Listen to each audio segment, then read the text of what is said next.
Well, Hello, man. hello. How you doing? Good, good. How are you, James? I Delighted to am. be doing this commentary with you, with Felix and Rublev. It is. It is certainly the most unusual, unusual combination of finalists we could say in 2023. If this was 2021 or certainly 2022, maybe you could certainly say that this could be a Masters final somewhere.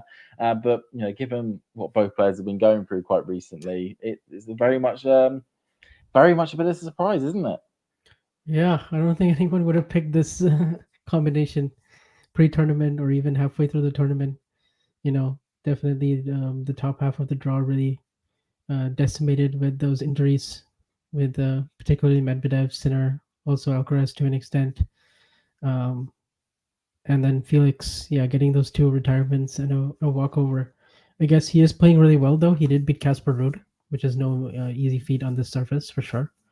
So yeah, Rublev going for a second Masters 1000, and Felix. I mean, if you had considered obviously all the achievements he had as a junior and when he first came up on the scene in 2019, and this is only his like third Masters 1000 semifinal and higher. So um, yeah, hopefully this means that he's now back inside the top 20, regardless of what happens in the final today.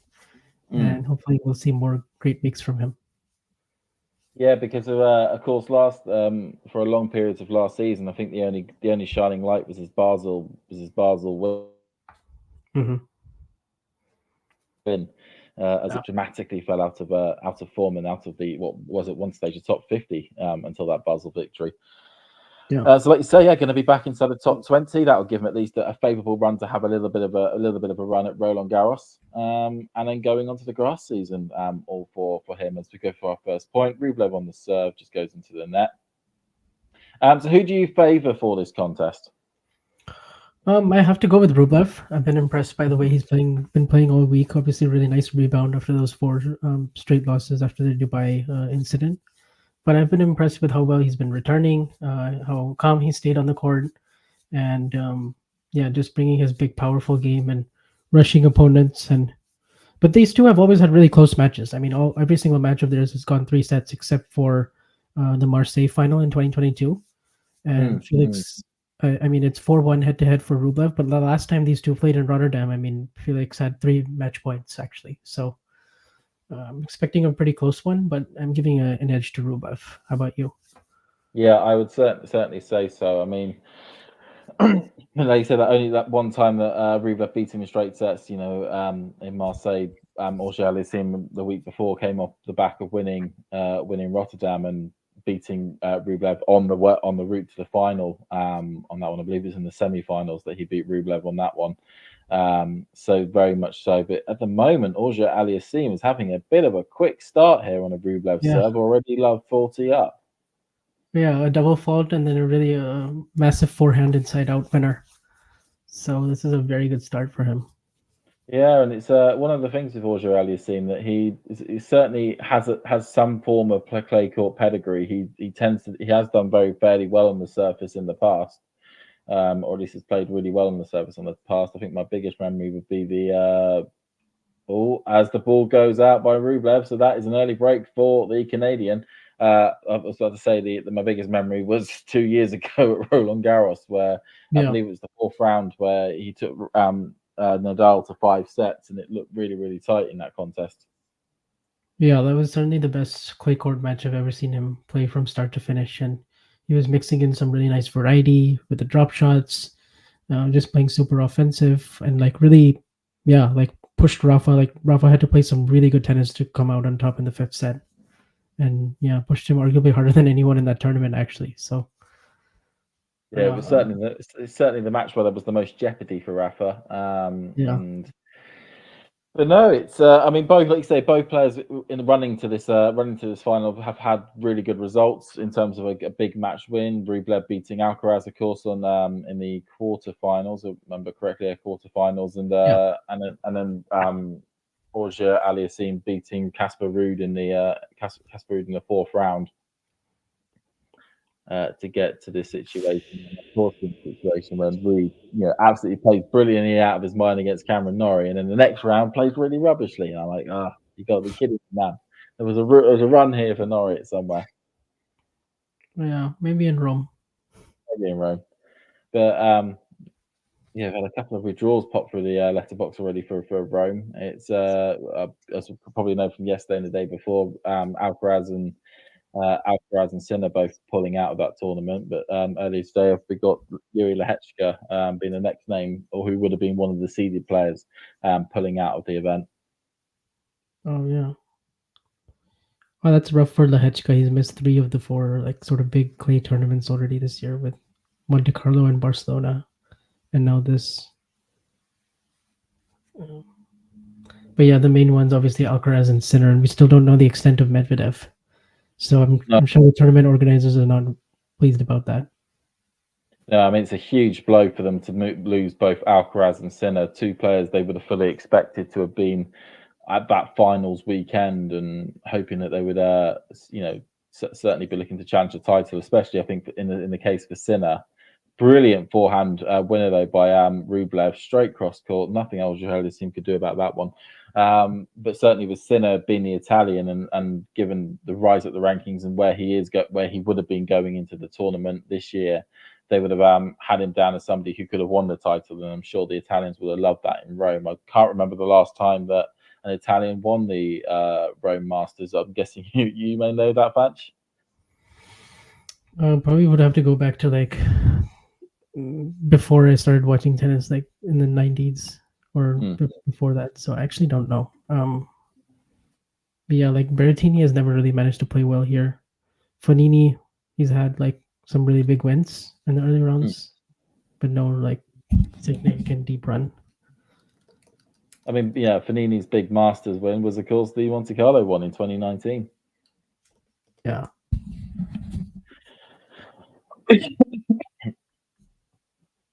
Well, certainly Auger-Aliassime is looking good at the moment to hold his serve, 40-15 up. Guessing as well, a big factor is going to be the roof is, of course, on, as earlier in the day it started raining partway through the women's doubles match, and they decided to keep the roof on. I guess that would help Auger-Aliassime a little bit. He loves an indoor court. There's Felix. Yeah. And he's showing at the moment. Brilliant ace out wide. 2-love already. Yeah. Yeah, certainly all of his best results have come indoors. I think all of his titles except one maybe have been indoors. Not every single title's been indoors. Every single one. Because Yeah. he's won Because Basel twice, Rotterdam once, Florence, and Antwerp. All 5 of those titles indoors, indoor hard. Yeah. Wow.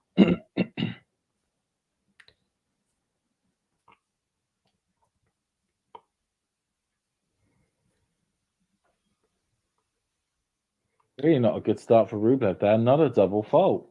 Yeah, he's feeling the pressure to kind of go bigger on second serves because Auger-Aliassime is just stepping in and taking them. Both players stand very close to the baseline when it comes to their serving. Well, when it comes to their rallying. Yeah. And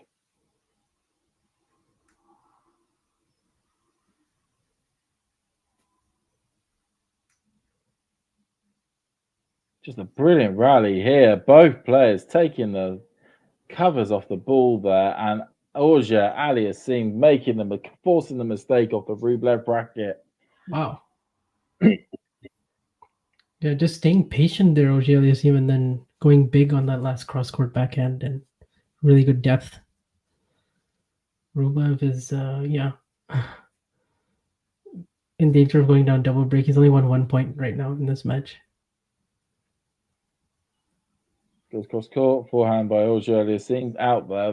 That'd be a bit of a light relief there to Rublev. Yeah.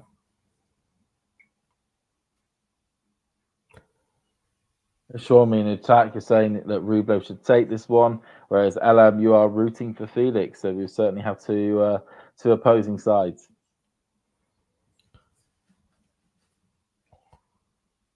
It's got backhand by Felix, forehand up the line by Rublev. Felix just about gets to it, but goes out.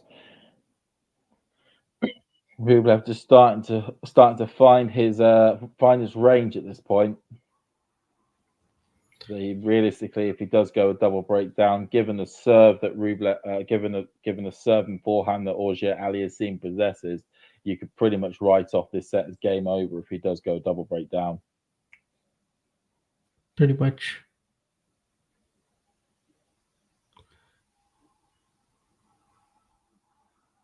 Oh, that was a wild ball long there on the first serve. He probably is going to go big on the second one. Backhand by Auger-Aliassime. Oh, what a brilliant backhand down the line by the Canadian. Yeah. Just takes that, sticks it All down the over line. with the second serve, which is the right way to play him, of course, because that is the one area of his game that, It's the one. He's got one of the biggest differentials between first and second serve when it comes to speed, doesn't he? Yeah. And at times last year, I felt like he was finally starting to serve in the 90s, and he'd gotten that up, but it's still not like, it's still a pretty big gap between the first and second compared to most top players.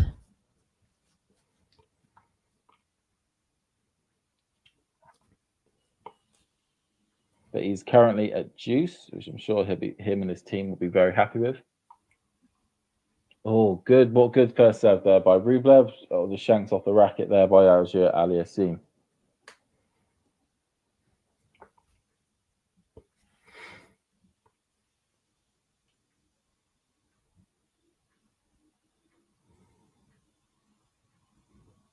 Goes across court, backhand by Auger-Aliassime, out into the tram lines, and that makes it the first game for Rublev.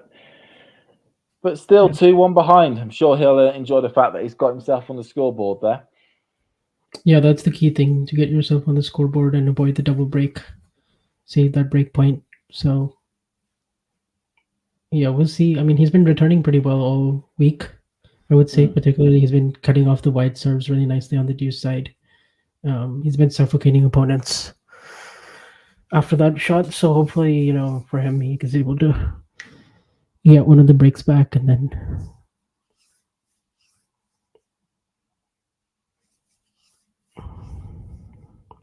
I think we've both gone for Rublev, but we are expecting a close match based on their history.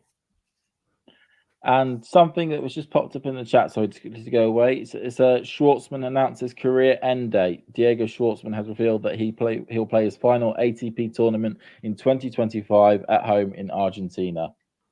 Okay, that's I guess that's reassuring to know that he'll at least have him for the rest of the year, because he did put out a tweet, I want to say in like a month ago or a few weeks ago, where he alluded to, like, just, it was very cryptic, but he sort of hinted at retirement. Yeah, I mean, it's obviously one of those things where, he's somebody who was top 10 in the world at one point during his career, around about that COVID time, when he got up to that stage in the rankings. And ever since, I forgot what type of injury it was, but it was quite a serious injury that took him out of the game for a bit. His form, his ability to win matches, just really hasn't been there at all. And I know that he's been, even on the clay, which is his favourite surface, he's not even been able to win qualifying matches. And there's obviously a point. I know that we've got Dominic Thiem in a similar sort of situation where players that were one of the top of the world when it comes to at their absolute peak, who are just looking at the fact that right now they can barely get wins, trying to qualify for events, and going, is this really where I want to be for the next few years? And obviously Schwartzman decided that isn't where he would want to be, and he'll just play out the rest of this season and go and do the Australian Open and then do Argentina and then Vamos. Yeah, I mean, if he still had a very great career, like you said, made a semifinal of Roland Garros, made a Masters final in Rome, got to 8 in the world, played at the ATP finals, probably got so much more out of his career than many people were expecting, and even he was expecting. So, and yeah, since the end of 2022, it's just been a pretty steep decline for Diego, and no real moments of hope. Not to look at it in a bleak manner, eh, Vanch? Yeah. But I guess there's only so many losses one can take before they eventually have to come to the terms. Yeah, because some players, absolutely love playing and competing, and they wouldn't mind, doing, dropping down to say the challenger circuit for the latter part of their career or for a certain part of their career. I mean, like the name that springs to mind is Fernando Verdasco, who spent a lot of his career inside the top 20. In the world, dropped. He just fell away, just some injuries, and also just sort of other players sort of going past him. But he was happy to go to the challenger circuit and actually just compete on the challenger circuit for a number of years at the moment as well. Yeah, I remember him, then Tommy Robredo, and like Granollers for a while before he became a full-time doubles specialist. Karlovic, players like that. It's... And unfortunately, like Sean was pointing out, the team situation, he's another one that has said that if things don't improve this year, then he will probably call it quits, which is so sad to sort of hear. Yeah, it's really sad. But it's the cruel state of tennis, which is if you're not good enough, you fall away, and your ability to enter all these big events just disappears. Yeah, for Team, obviously, so much of his game was predicated around that forehand, and when you have a right wrist injury, that's pretty serious. It's pretty tough to win matches without full conviction in that stroke. So, and of Bit like course, he also talked about re-aggravating it at some point earlier this year, which was even sadder, especially because you can watch highlights of his amazing 2019, 2020, like him winning so many times against good versions of the big three, giving us so many great matches. So that would be a really sad one for the sport. I hope he can have one big run again somewhere, even if it's at a 250. Yeah, I mean, I remember his run in Kitzbühel last year, and just the way in which it just absolutely electrified that tournament. And then it was just a shame that he decided to stand 10 meters behind the baseline when he tried to return Sebastian Baez's serve. Oh yeah, right. Yeah, he had that really great match against Laszlo Gera in the semis throughout the whole week. Hopefully, something similar could be at play this year around. Unfortunately, though, given the fact that those clay court tournaments after Wimbledon now are not necessarily are not just going to be full of the these sort of clay court mercenaries, but they're also going to be full of top players wanting to get matches in before the Olympics. It could become a bit harder to try and do that. Yeah, I saw that Sinner is playing one of those. He is. I wonder if he'll still play it, especially if he has a deep run in Wimbledon. But he is entered for now. I actually did a bit of a just because I was procrastinating one day, and as you imagine, Flance, but you've probably done this as well. In terms of procrastinated on some sort of tennis thing, I had a look to see what was or at least what players had already announced on social media where they're going to play. And let me just get it back up because it was a good one. There we go. Yeah, so I had a flick through the social media pages or the Instagram pages for those clay events for the men and the women. Unfortunately for the women's ones, they're not very good at actually telling us months in advance who's going to play. All I gathered was that Angelique Kerber was going to be playing Hamburg, and that was about it. But on the men's side, for the week commencing the 15th, you've got Zverev and Rune confirmed for Hamburg at the moment. For Borstad, which is the one you're alluding to, Sinner, Ruud, and Rublev, of course, Rublev, who's playing at the moment, have been announced for that tournament. And then for Gustad, the one up in the Swiss mountains, you've got Tsitsipas, Hurkacz, De Minaur, Paul, Struff, and Gasquet confirmed for that tournament. And then week commencing the 21st in Kitzbühel, you've got Ruud and Jarry confirmed for that one, with Umag confirming Rublev. Yeah. As we speak for Rublev, he's facing 2 more breakpoints. Auger-Aliassime being super aggressive on the second serve return. and he's going for a and he's hit a ball out. So that means I think we've got a double break here. yeah. This is really aggressive, fearless sort of tennis from Auger-Aliassime, but he's getting a lot of opportunities here. Rublev's second serve, and he's just sort of teeing off. Oh, and that one was out as well. Yeah. Yeah. So now this is a real test of Rublev's mental fortitude. Down double break. I'm guessing at the moment we probably are writing this set now off. This set's now done, and certainly in the books for Auger-Aliassime. Yeah, you have to think so. I mean, with the way he's been serving and how good his first strike tennis is, this set is probably done. Feels weird Never saying say that. never. We got 90 minutes on the clock, and it looks as though Auger-Aliassime's about to take the first set. This is a complete polar opposite to the match. Did you manage to watch the match yesterday? Yes, I did. I mean that was I watched every single point. It was absolutely thrilling. What a showpiece for the WTA. Boy, it was bloody brilliant as a final. I mean, just the level being brought by both players, the speeds of the forehands, the redirections. Yeah, the way they were able to sustain it for, like you said, 3 hours and 11 minutes, and just there was so little separating them. I felt like they both deserved to win so much, almost equally. Yeah. Honestly, it got to like 6-6 in the tiebreak, and I was like, look, just cut the trophy in half now and give each player part of it. I had the same thought. I was watching it with my dad, and I basically said we should just give them both the trophy. Split it in half. It's like it's one of those things in which, like in something like football, you would call that like a 2-2 draw, and you just walk away going, well, both teams deserve a point. But of course, this is tennis, and there is always a winner and there is always a loser. Yeah, and for Arina Sabalenka, she can take so much away, having beaten Collins, Rybakina, coming 1 point away from winning this match. Essentially, maybe even the best match she's ever played at Madrid, which is weird considering she's won it twice.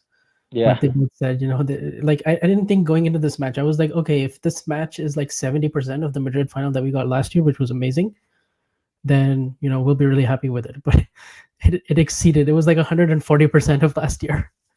So you could certainly say that again. I mean, it just had everything you wanted from a final. Absolutely everything you wanted from a final. Both players bring in a 9.5 out of 10 game. Breaks galore.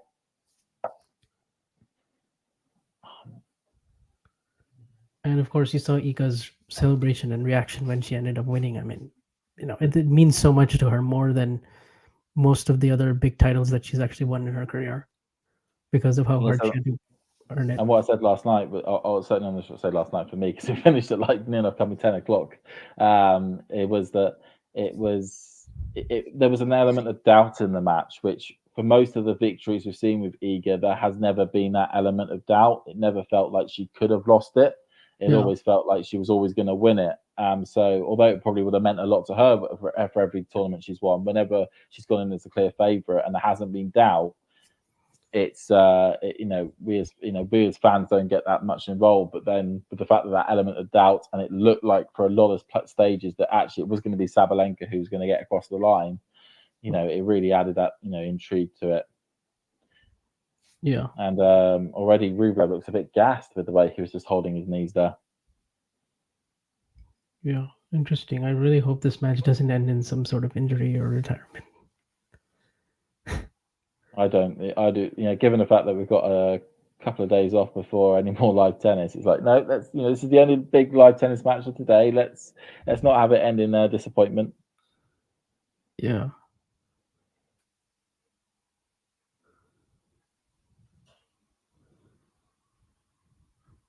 Match of the decade. Yeah. I'm not sure if I'd go that far off the top of my head right now, but definitely match of the year. Like, I'm actually struggling to see if we'll ever see a match like that all year long. Like, it's kind of impossible to top what we saw yesterday. I would certainly say match of the year so far. Yeah. You always have to put the caveat so far. We don't know. There could be an absolute something that could even top this even better at Roland Garros in 3 weeks' time. And then Yeah. we'll be saying that's the match, given the stakes that's associated with Roland Garros, that would be maybe match of the year.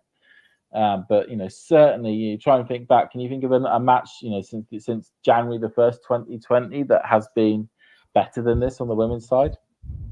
No, I mean the ones that come to my mind are like Australian Open Final 2023, Rubakina, Sabalenka. You've got like those Osaka matches in the pandemic, the U.S. Open, like Osaka versus Brady. But I don't know. Like I might even put this one ahead of that. Like I certainly think it was better than the Rybakina match, just because I felt as though midway through the second set with the Sabalenka-Rybakina match that Sabalenka basically got a foothold, and we knew what the result was going to be. yeah, As Rublev does a brilliant running forehand winner there to hit it past Auger-Aliassime on the inside. We're juice on this one here, so maybe yeah, Rublev's getting a little bit more back into this. yeah. But yeah, He like but I mean, I wasn't watching tennis when the Osaka victories took place in 2020, 2020 for the US Open and 21 in the yeah, Australian Open. But from the matches I've watched, it's certainly taking away my personal emotion, because I would then probably say maybe Raducanu's victory in New York in 21 is an absolutely brilliant match for me. But that's only because I was really, I'm a real huge supporter of Raducanu.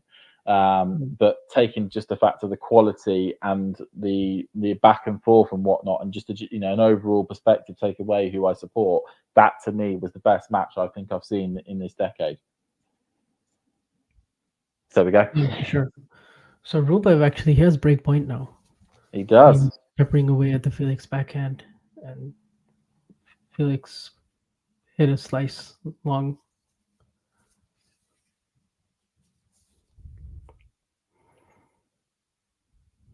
Okay, can Rublev get at least one back into this? Oh, that's quite wide from FAA on that first serve. Maybe he's feeling a little bit tight now. First real moment of trouble for him on serve.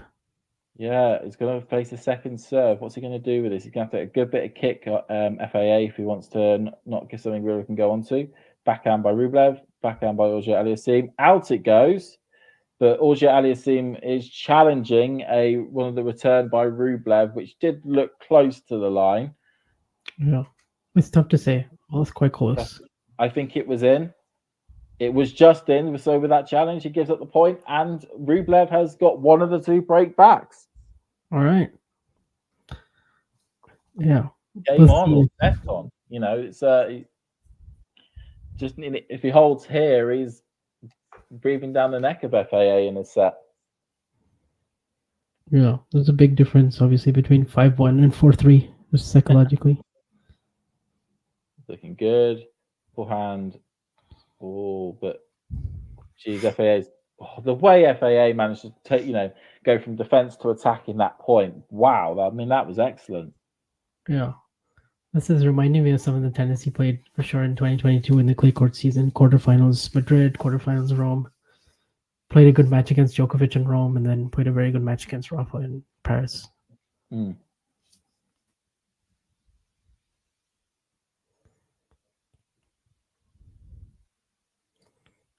Oh wow! Oh, Another really wow! good. Oh, that was lucky there for Rublev. FAA Yeah. just didn't get enough spin on that ball, and it just belts itself into the net there.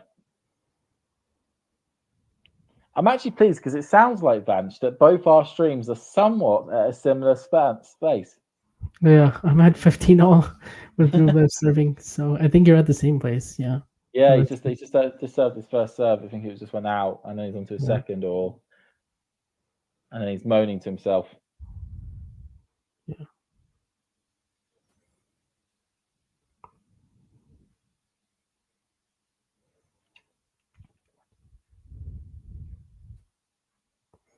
Brilliant cross court ball there by Rublev. FA unable to get any real connection onto that one. It just sails long.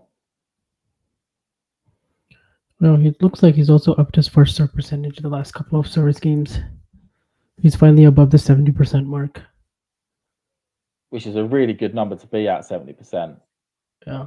With a serve like his, it just gives him real control on his service games. And he's at 40-15 here. This is certainly this set's alive. This set is not over.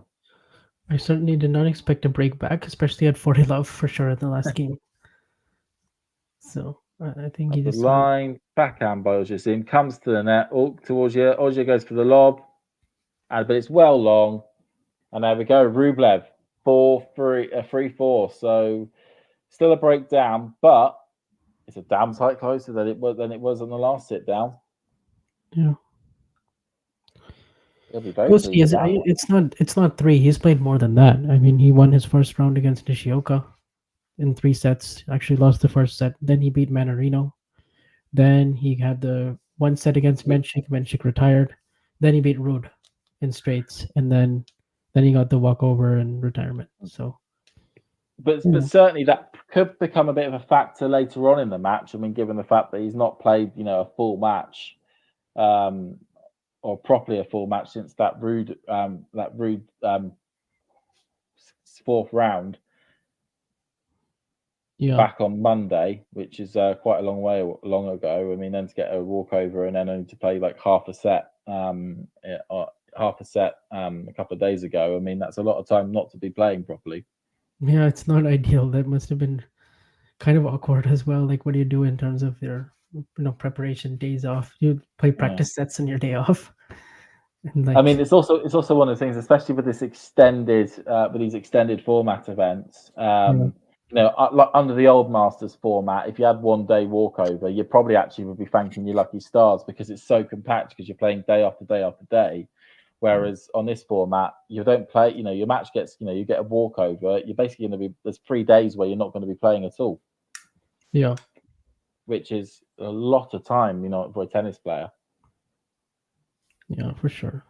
This format, if you go all the way and you start from the round of 64, there's basically only going to be 1 day where you're playing back-to-back days. Either round of 16 quarters or maybe a quarter or semi because they split them up. But apart from that, you usually have, a day off in between, which is like a slam. And you're playing best of 3 instead of best of 5. The big thing is saying, is that do you need a day off when you're only playing best of 3? Yeah. I suppose it's for the players, it's maybe more mentally draining than physically. Like physically, I think the day off will usually help them, especially if they have a really late match, that they finish at whatever 2 or 3 in the morning, as happens a lot in tennis. Then, it's much better with a day off in between, and rather than having to play already in 15 hours or something. Hello, Ashley. Welcome to the chat. Good to see you in there.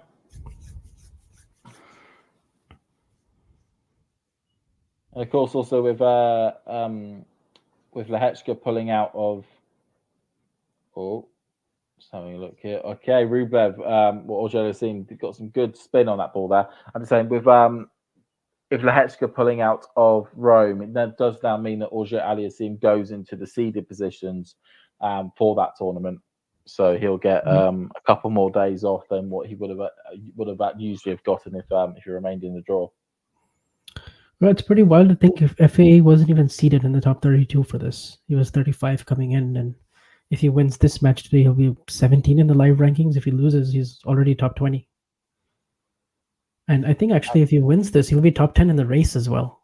So, could give him an opportunity even push for the It's amazing what 1,000 points can do to as a sort of shot in the arm of your ranking. Yeah. No, I think FAA though did take advantage because when it comes to seedings and those players that are ranked between that sort of 25 to sort of 30 35 40 range, the one disadvantage you have is that if you are outside the top 32, you're not going to get a seed on your name, so you're going to have to play a seeded player in the second round at a Masters event.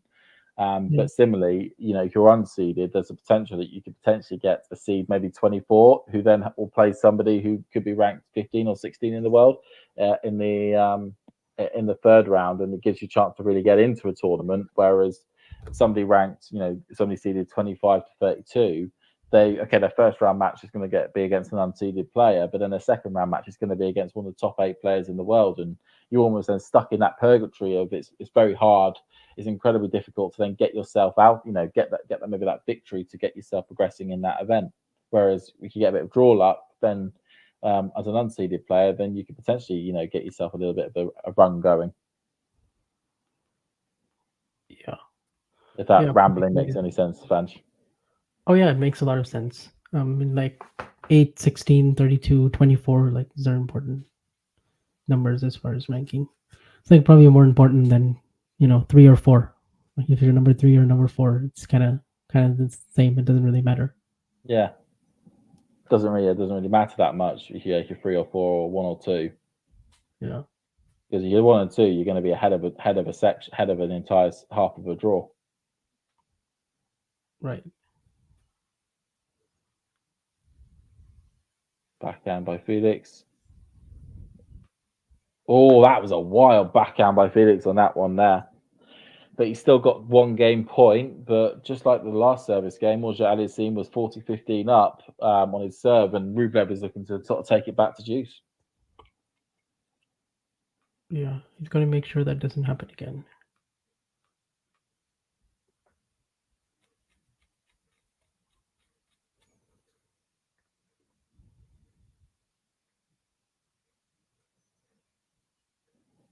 Okay.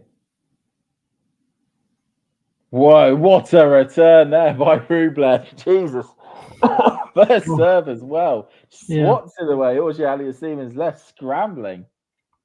Yeah, you better hit your serve really. You better spot serve really nicely right now because Rublev is on these returns. To see that absolutely, arms and limbs all over the shot there from Auger-Aliassime to try and get to that. Yeah. Okay, juice. I don't think Rublev was expecting that. He put his hand up to say, "I'm sorry." Spin back. Oh, but spin from Rublev. Oh, he tried to do a block spin, return back, and that just didn't really work there from Rublev on the second occasion. Yeah.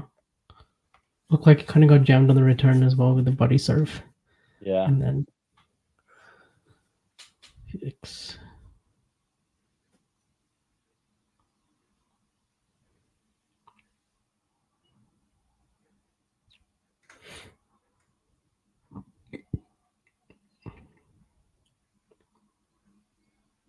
Okay, ball into the air, goes on the tee. Block return by Rublev. Long though, and Auger-Aliassime holds his serve. Yeah, a little bit of danger when he got back to deuce, but couple of good first serves, just null and void any issues. Yeah. I think he just realised they're new balls, so he's just going to get a new racket. It's kind of crazy to think Roland Garros is still 3 weeks away. So we got 2 weeks in a row, and then we've got 1 week of, I guess, a couple of 250s. Yeah, a couple of 250s, and then we're there. Yeah. On the one hand, like you say, it feels both a bit of a distance away still, and then actually very quite close. Yeah.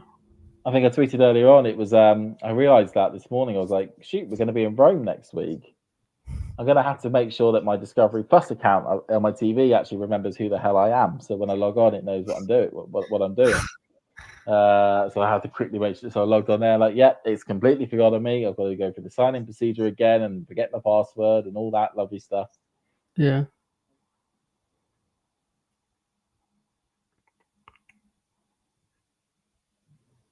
But then once we get to Roland Garros, it's of course then it'll feel like Grand Slam season, as we'll get the 3 Grand Slams quite quickly back to back to back.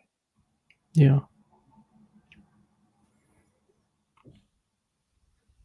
Is there anything I'm really looking forward to for Roland Garros? Well, I mean, I'm just looking forward to see how the top players look in Rome. Oh my goodness, Felix with that forehand cross-court ripper. He does, doesn't he? Just swats it away. Yeah, right in the strike zone.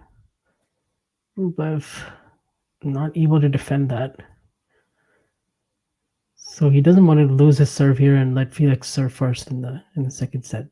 No, he doesn't. And luckily, Auger-Aliassime bolts one long, so it kind of helps a bit there. Yeah. Um, Well, that's a good Schwar- question about Swiatek, Sabalenka, Rybakina. I wonder. I mean, I think Rybakina will want to just go ahead and get some more matches, see how far she can go. She is the defending champion. Sabalenka has points to gain, but it's both Sabalenka and Swiatek. I mean, because they did so well in Madrid, I'm not really kind of looking for them to go super deep in Rome. Like if you lose early, you still have more time to sort of get to Roland Garros early, prepare. You already got a lot of matches here. So I don't think it's like of premier importance to them to go have a deep run. If they do, then it's great. But if they don't, I'm sure they'd also want to be cautious. Yeah, I get, but I'm guessing as well. It's like you said, it's 3 weeks before Roland Garros kicks off, and worst case scenario, they could be for them they could be playing on the Tuesday, for their first round match on that day. So if they, you could be looking to 3.5 weeks between one match and another, and I'm sure that all three of them, the feeling of momentum that they've all been building up in their own games, that they'll want to at least get one more tournament in, have a bit, get a few more matches. I'd be surprised if any of them withdrew. Yeah, like before the tournament actually started, and because I would certainly say. So, do we think that that they really need to? Do they need to play it? Probably they. Not fully, but to keep that momentum slightly and it's a really weird way of answering it. But like you say, Rybakina has got to defend the title. As Rublev saves a set point there, a brilliant ace out wide. Rybakina needs to defend the title. Iga's won it on a couple of occasions, so would like to add a third title to the list and almost complete the Madrid-Rome double. And Sabalenka would want to get revenge from last week, really. And she's still in a bit of a situation where, although she had an excellent display this week in Madrid, she still hasn't won a title since her Australian Open run. Whereas her rivals, barring Coco Gauff, have all won titles in that time period, and actually won a lot of titles in that time period, and will want to, certainly want to be looking to keep up. Yeah, actually, while you were saying that, I also realized that she's not like that far apart from Coco right now in the rankings. So if she can, like even get to a quarters or semi or something like that in Rome, then at least she'll have a bit of separation between her and Coco, depending on how Coco does. And because if she's seated third, let's say going into Roland Garros versus second, I mean, then you might have to play Iga in the semis as opposed to the final, right? So I'm sure that's something that both Sabalenka and Rybakina are aware of. Is that they don't want to be giving up that second seeded position, so they can at least avoid Iga until the final if need be. Yeah, I mean, all players. Okay, Rybakina is probably the one that she's nothing because she's gonna defend all the points, but Sabalenka and Coco Gauff are, as you say, neck and neck with each other at the moment. If Coco has a brilliant week and Sabalenka has a poor one, then Coco's going to be in charge of a section, and and then they're going to be hoping that they're going to get some draw luck to get them in that side of the draw. Yeah.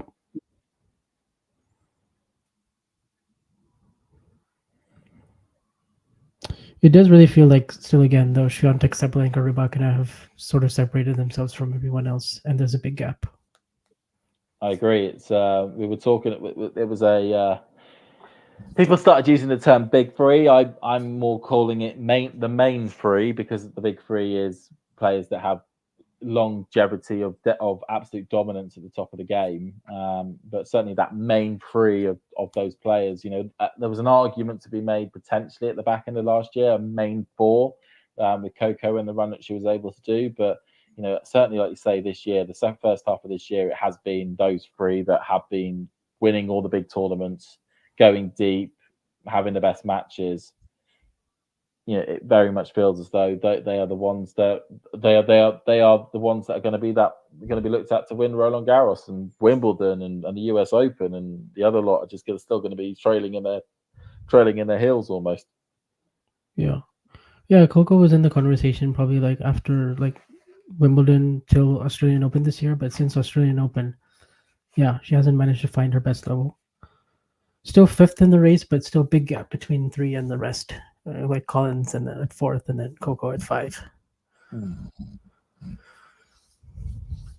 That was out. Okay, bit of a shaky start there to Auger-Aliassime on his service game. It was a good return by Rublev, but he hit the Auger-Aliassime, gets a ball called out. He is challenging this, and it's a wasted challenge, literally by a millimeter. It looks like that ball was out. Yeah. So Jake, yeah, Felix. First of all, he's been serving really well. That's definitely helped him.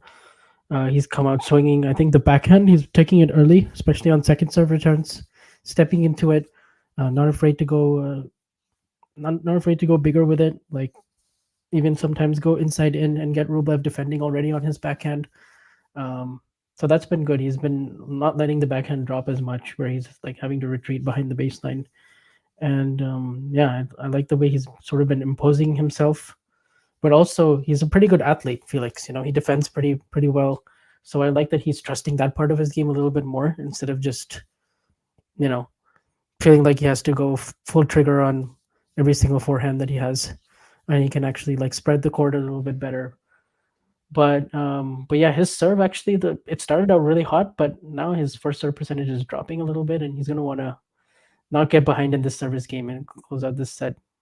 Because from 4-1 40 love, we definitely thought this set was over, and now he's down love 30. Yeah, this is looking a That bit backhand, more. yeah, he's been doing a good job of not making sure Rublev doesn't rush him, but he got rushed there, and especially with the inside out forehand from Rublev. And they're pretty Okay. even now in baseline points, 14-14. Oh I'm yeah, pretty sure it was like 70-30 in favor of Felix not too long Jane, you're ago. right. This is a sniff. Yeah. That ball land in? No, It's it gonna need a doesn't. couple of Lands big out. serves. Okay, so Auger-Aliassime gets onto the board yet now with a brilliant first serve. Yeah. It does just make such a difference, Auger-Aliassime, when he gets that first serve in. It basically means that if he loses the point, it's been a miracle by Rublev on the other end of the court. Right. And we know that Madrid is more of a server's paradise than the other clay court tournaments, obviously with the altitude, how fast the ball flies through the air, and when it makes contact. We've seen And of a lot course, of I'm big saying that's servers do that heightened by the here. fact that the roof is on as well, so the air is as thin as possible, Yeah. thin and And you don't have still the as well. outside elements to deal with on your serve, like the wind and the sun. So That's just a it's a brilliant more serve outright controlled by environment. Auger-Aliassime there. So we're at 30 all. Yeah. Okay, Fourth it's ace of the match already. I mean, So it must that'll be. help. It must be so disheartening as a player if you're playing a big server, you can just fly one past you, just like that. Yeah. I mean, it feels like it doesn't feel like tennis. The backhand by Rublev, brilliant backhand by Rublev into the net by Auger-Aliassime, and Andrey has a first break back point to get back level. Wow, he was able to connect really well on that first serve and just get it really deep inside. And that was more like some of the backhands we saw Felix hit early in the match, wasn't it? Like except those were on second serves. So all of a sudden, Right, yeah, what's this is going to a real happen here? chance for Rublev. Let's see what happens here. Down the tee, just perfect down the tee by Auger-Aliassime. Yeah, I think Rublev thought he was going to go out wide again. He stood a little bit further to the side than he did. He was covering that wide serve. He was almost in the alley on the return. So it's good. See what happens here now at 40 all. Oh, tries to block him. Comes to net. Auger. Felix. Ooh. Felix covered that at the net. It was as though he was Maxime Cressy. Yeah. He got really close to it on top of the net and then had a easy volley. Yeah, so advantage Auger-Aliassime to take the first set.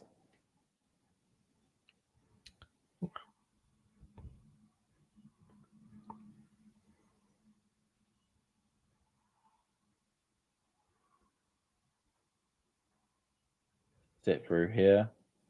I think he's probably going to go out wide again. Goes down the tee, crikey, and puts away a forehand at the net. Well, first blood to the Canadian. Yeah, really smart serving as well in that last 3 points, right? Because his preferred serve is that one wide on the ad side, and now he's gone tee and 2 big points. On the 2 big pressure points, because the first time he had to do that was to save a break point, and then the second time was to take the set. Yeah, so I guess it can give you some confidence if you're able to save a break point like that, and you almost let the set slip away. Especially as the last break point you faced, you ended up, you end up getting broken. Yeah. But no, it was a certainly that set. You could say it was a fast start by Felix, really getting into his groove quite quickly. Got himself 4-1 up, double break. Andrey was able to come back a bit midway through the second, but then they just ended up trading service holds all the way to the end of that set. Yeah, I'm actually going to look up Rublev's record in deciders this year because I feel like he's actually won quite a few matches in 3 sets. I got that Maybe more feeling than too. we're realizing. I certainly have that feeling too. Yeah. So he's 7-1 in deciders this year. His only loss was to David Noor in Rotterdam.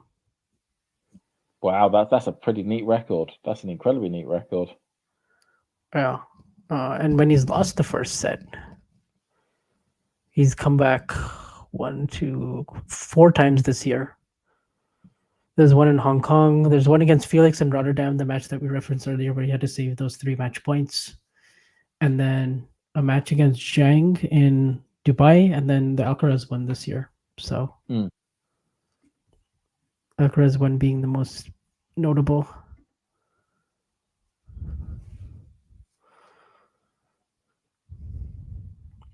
So far, no signs of Rublev physically struggling anymore, right? Because we did see he was sort of hunched over, just having to defend like crazy on one point. Yes, so it goes to happy with my assessment of FAA looking like a French Maxime Cressy. Yeah, Cressy obviously with the novel serve and volley tactics that got him, to around 30 in the world in 2022. That man was the bane of the Brits' life in Eastbourne, but in 22. He beat the Brit every single round till the final, where he beat Fritz in the final. Oh no, Fritz beat him in the final. I remember his run to the 4th round of the Australian Open, and he gave Medvedev absolute fits. Yeah, remember that famous quote from Medvedev, which was, "This match is so boring." Yeah.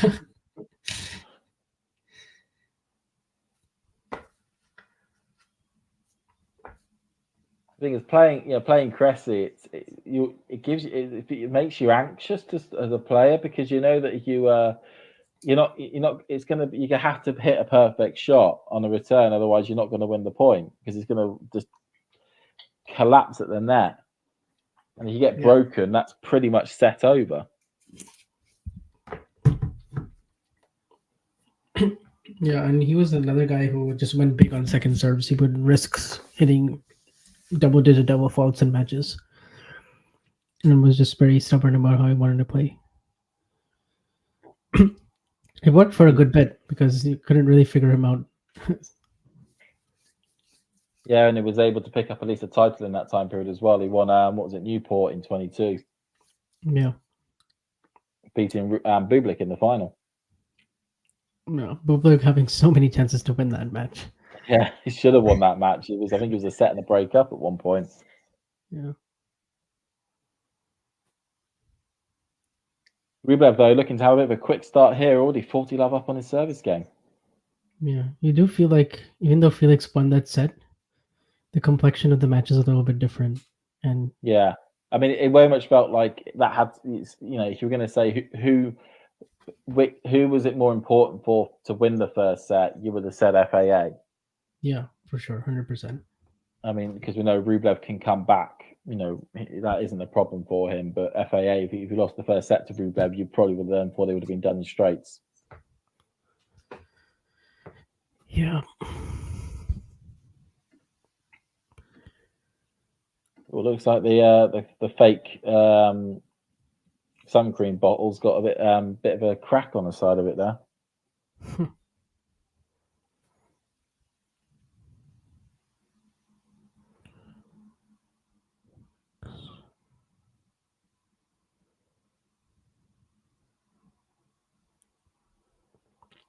I have no idea what you're talking about, Ghost.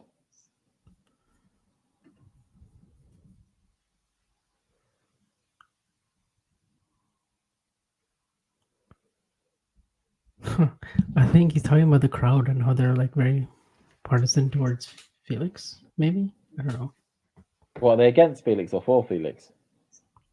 I think Ghost is I've under got the that impression they're against Rublev.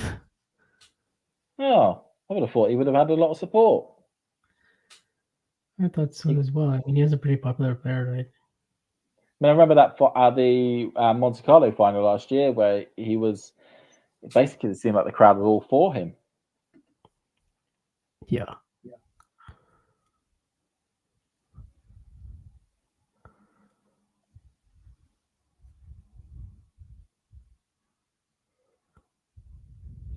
Look at that from Rublev controlling the net.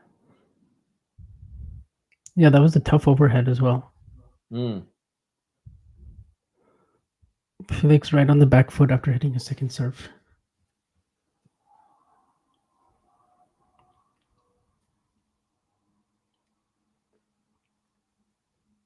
This is right when Rublev broke in the Alcaraz match. First game of Alcaraz's serve.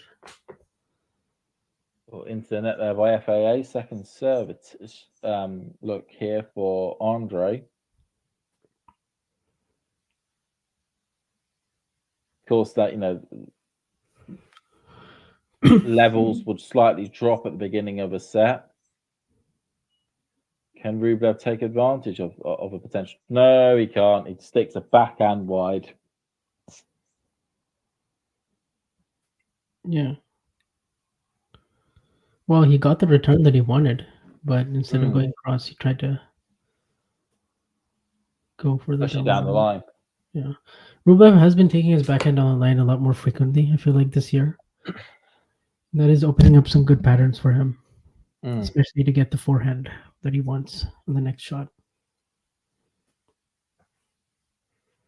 It's interesting to see with the camera angle we've been shown at the moment how Auger-Aliassime collapsed in those last couple of first serves. Yeah, he doesn't quite have that rhythm that he did, when he came out in the match. He's having to hit a lot more second serves. Was caught. Oh, but into the ground there by Rublev. Just managed to keep control of those out of that point there, Auger-Aliassime. Yeah.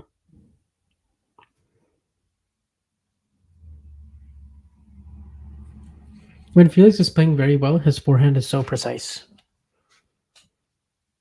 It's annoyingly precise. Yeah. And he takes some of the pace off and just hits on the outside of the ball, gets that nice sharp angle.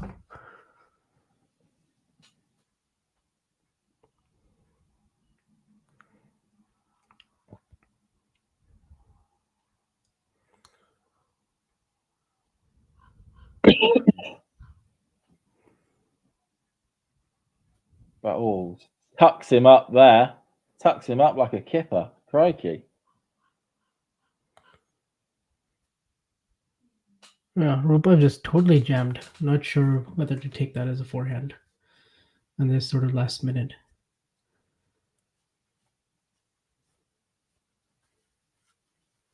That was a nasty second serve. Very nasty. Oh, and just a wild forehand away by Rublev takes it to one game apiece. Yeah. 4 straight points, love 15-second serve. I kind of got the feeling like, okay, Rublev is, sticking his teeth into this and you can make a push here, but Felix just quickly erases that.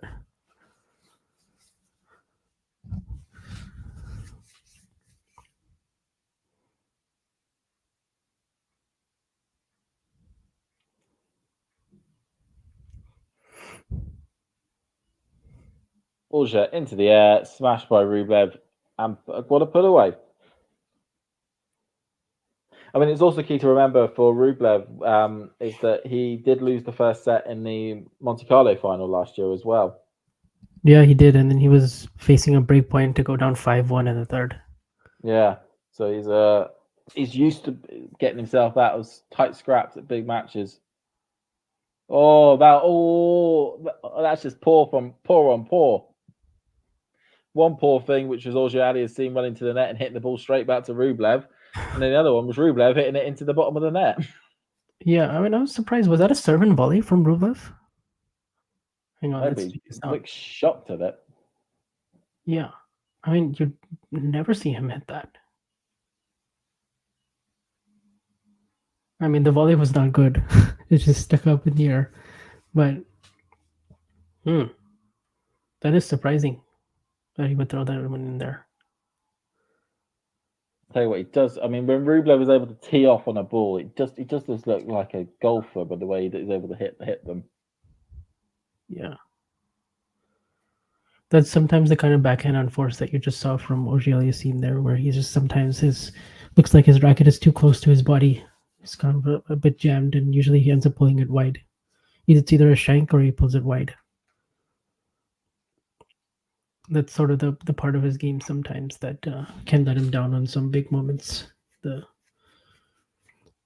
sort of neutral cross-court backhand trades, As Auger-Aliassime just hits a forehand wide. Yeah.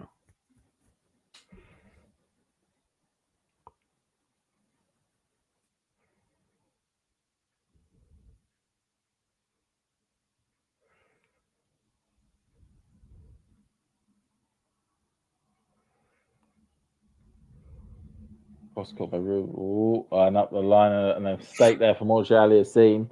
So 3 relatively straightforward holds to start off this set. Yeah.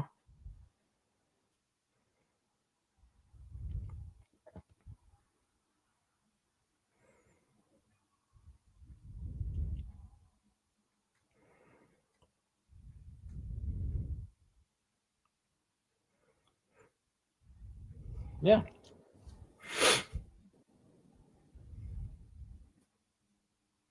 Get a lovely image of a happy fan in the crowd. In the crowd. Oh, actually, this guy, I think I know him. He does some of the graphics for Tennis TV. Does he? Yeah. Ah. His name is Steph Trudell.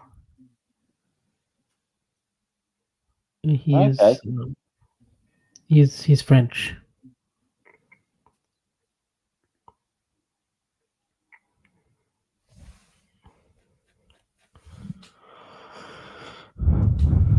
I don't know. I need to see the draw as far as Rome goes, but you're not going to be one of those people that says it's draw dependent. I mean, kind of. But like, if I were to just, I don't know, like, I guess you would say good chance for Djokovic maybe on the men's side with his success in Rome, and I mean, not that he needs any help, but like Djokovic and Alcaraz and Sinner are not playing either, so. No, it's. I think Rude could be the big hiccup in that tournament. He's had a lot of good success in the tournament, Rude, and he's going to be a top 4 seed, so he certainly will have a route through to at least the semis. Okay. So I know what Schwarm is saying is that I don't necessarily think Djokovic will win, but I could see a route where Djokovic doesn't win the tournament, and I could certainly see Rude maybe being that person that could end up picking up the title. Yeah, it's a big opportunity for people like Rude and Tsitsipas and Rublev and Zverev and players like that, that next year. I mean, certainly you would say for Tsitsipas that, okay, how can we say for somebody who's won a Masters title and also got to a 500 final that we could potentially be looking a bit worrisome about Roland Garros, but he can't have two back-to-back Masters tournaments where he goes out early doors. Like, he's going to have a bit of a run at a run in Rome. I think he needs a run in Rome also because he's defending those semi-final points, and he doesn't want to drop out of the top 8 and then have to face a Djokovic or Alcaraz in the 4th round. That would be rough. So Yeah. And then of course the wild factor is God, I Nadal. forgot he's got. Imagine if we get a Djokovic and Nadal matchup, but like earlier in the tournament. Imagine if it's like a second round. Can you imagine? Oh, that would be bloody brilliant, wouldn't it? Like imagine, Nadal, like he has a somewhat winnable first round against a qualifier or somebody, round of 128, and then And Djokovic's then first match is against that would be round of brilliant. 64. If the draws were truly rigged, they would actually make that happen, and They we'd get would. the 60th matchup between them. Nadal would get, Darwin Blanche again, a guy who has barely won a futures match. Never mind never mind a main draw match. Yeah. And then we get the match we all want to see at least one more time before Nadal goes. Yeah. Watch him just get Diminor again for the third straight tournament. Again, Jack Draper gets her catch again in the second round, and Oh I'll gosh, yeah. flip. We've seen that match like 50 times already. It's just 6, but it feels like that, right? As more, again, that's more probably me with a slight British bias. But I do not. I want him to avoid her catch now for at least 6 months. At least 6 months. Right. Certainly, at least in the early parts of tournaments. If it's a semi-final match or whatnot at a tournament somewhere, then fair enough. But yeah, I want him to have a bit of a better second round draw than what he's been given, and a better first round draw. Better not be getting Kokonakis again. Yeah. Felix down love 30 in this service game. Oh, he's just saved 1 point there. So... Yeah, it's an ace down the tee, so 5th ace. On the WTA side, of which there was also a question in there, I would say you'd have to say Iga. I don't think you really can say anyone else. The tournament she played at the best as the warm-up event before Roland Garros. Yeah. I hope we get to see another one of these Sabalenka-Iga matches, either at Roland Garros or Rome. Completely agree. I mean, also, what's going to help is that I had a look at the weather. It looks as though we're not going to have the same issue as last year. Oh, thank God. Last year was so rough. The long-term forecast suggests that barring one dodgy day early on in the tournament, it should be glorious sunshine all the way through. Yeah.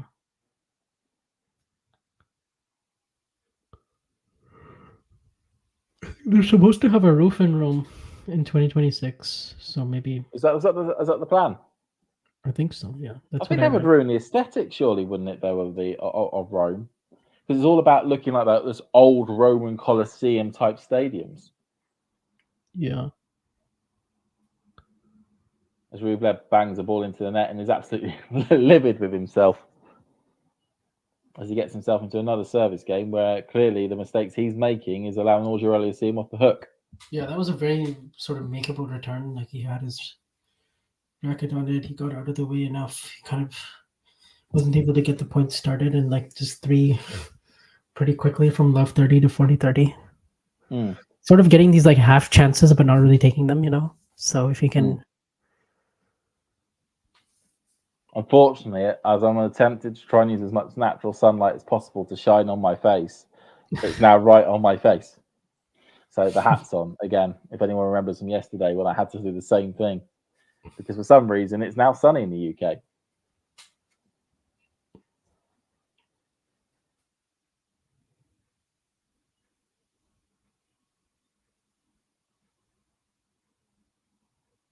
Good serve up the line there by Rublev.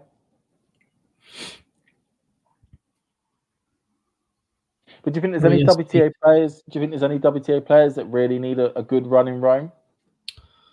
I think Goff could do with a very good run. Amongst the top players, yeah, I think Goff. I think I don't know, someone like Vondrasova. Bit random, but like she has those Wimbledon points coming up, and also this is a surface that I generally think of her doing well in. Paulini would want a really good run because of. I remember a match Vondrousova had last year against Sakkari on the Piriangeli court, in which was just brilliant. She was able to beat Sakkari in 3 on that one there, and the fans were really getting on top of that one. And of course, we love the Piriangeli court, the one that's sunk into the ground and it is accessible for ticket holders. Yeah, and then I don't know who else. Maria Sakkari is doing better this year, and if she can keep some of her good momentum going. Ons Jabeur had some good momentum in Madrid. It would be nice to see her play well again in Rome. Yeah, another good tournament for Ons. Wouldn't go amiss. Ostapenko is also defending semifinal points. She got to the semis here last year, lost to Rybakina. Oh, So yeah, I think she would want a good run. She's just hard to read and predict any given day, but no, I'd certainly agree with you on that one.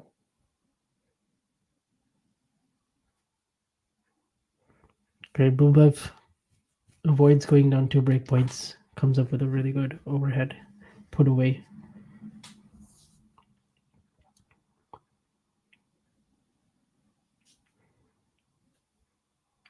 But yeah, a bit of a danger here if Auger-Aliassime gets these couple of points.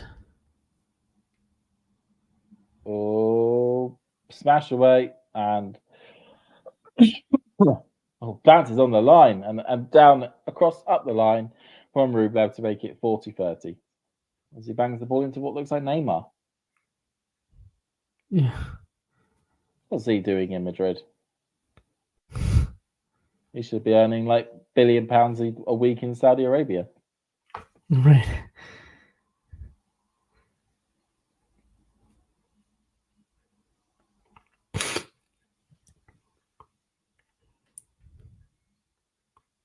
Brilliant serve out wide by Rublev just to take it to 3-2. I was just about to say, what in the name of Andy Murray is this, Felix? Throwing up those lobs. Making opponents hit like 4 smashes to win points. That's the Andy Murray. He wanted to do his own version of the of that infamous point against Kokkinakis. Yeah. Oh my gosh, yeah. That was one of the points of the year last year. For sure. Well, certainly one of the points of the tournament ever. Yeah.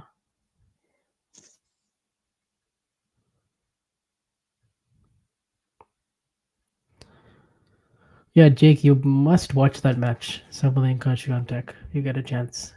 Watch it. You've not watched it, Jake? No, unfortunately, he missed it. Oh my god! I mean, I think Nick missed it as well because he was at he had a prior engagement, and I felt so sorry for him afterwards. Nick, if you're watching, do tell me if you actually were able to watch it or if you watched it back. It was. Yeah. It's worth watching every point of that. It is. It is. That match will live long in the memory, and I was pleased to be able to be on Talking Tennis to be able to commentate on that one. Yeah.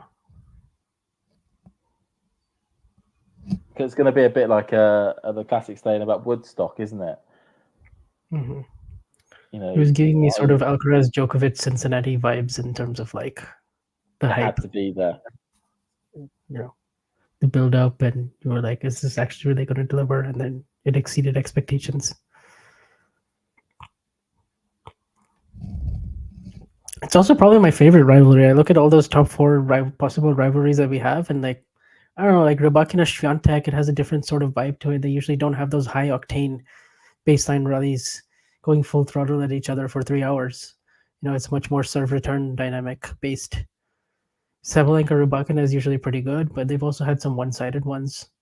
Like the Brisbane final, for instance, if one player is just a little off and one player is peaking on the day. I remember having to wake up at like 4:30 in the morning just to be able to watch that Brisbane final, and I felt thoroughly disappointed to be doing so. Luckily, the Runa Dimitrov final was straight after, so at least there's a second thing to watch. And I was like, why did I get up to watch this hammering from one side to another? But I agree. They usually say when it comes to rivalries that different game styles matching up against each other is what can make those matches absolutely epic. Yeah.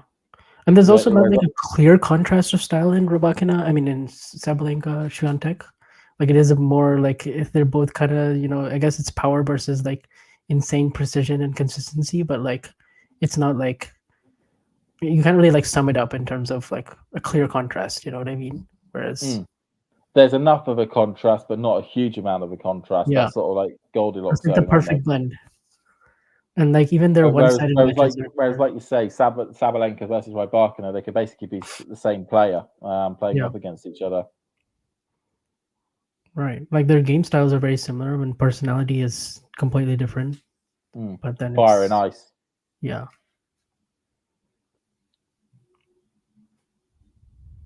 Jeez. Auger-Aliassime just about added enough angle to that ball. Oh yeah. Yeah, those are the kind of forehands that FAA endorse right off that after that first serve. He suddenly becomes a very good, Jake saying, dangerous yeah, player. basically attended my rugby team league mini semi-final and kickoff was at the exact time as the Madrid final. Uh,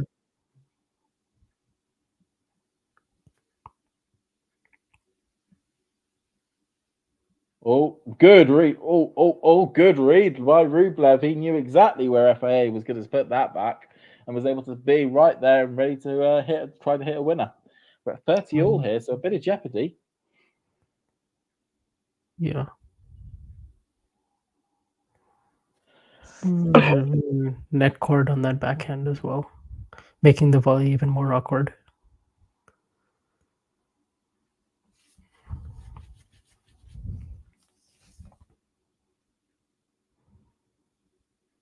So far, no break points for either player yet, right? No, nothing yet. There've been a few sniffs. On the line. Backhand by Rublev. Oh, but we've got a break point now as Auger-Aliassime sticks a forehand, an inside-in forehand up in the middle of the tram lines to give Rublev the first break point of the set. Ooh. Yeah, he'll be unhappy with that because he really spread that court nicely in. Yeah, he literally shoved Rublev so far into that corner, he might as well be the clock. Yeah, I think he tried to make it too good. Right, okay, let's see what happens here. He didn't need to hit it that close to the line. Yeah, Rublev goes across court. Neil tries to jam up. Backhand by Auger-Aliassime, backhand by Rublev, backhand by FAA. Forehand by a miss hit. Oh, a bad bounce, and it hits the frame of the racket on Rublev as it sails long on the baseline. Oh, he won't be happy about that one. Yeah.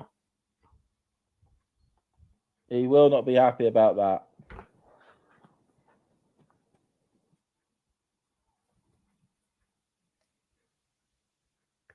Manages to smile a little bit afterwards, which I guess is a little That's bit all you of a really can positive. do in that situation, isn't it? Just, laugh it off. Otherwise, you'll feel deeply horrible. Yeah.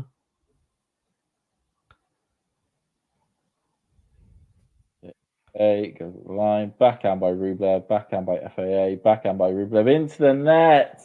Oh, my days. He was in control of that point as well.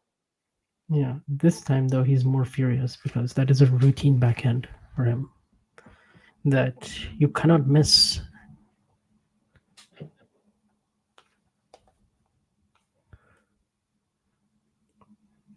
But he's just got to shrug it off, calm down because he is serving well and he is into a lot of these team service games. He's getting half chances. Oh, backhand. Backhand across court by Rublev. Drop shot by FAA. Beautiful drop shot. Oh, the weight on that was just excellent. Felix, Rublev was all the way on the other side of the court. FAA That up the was a line, drop really shot. good point by FAA. He did so much good there.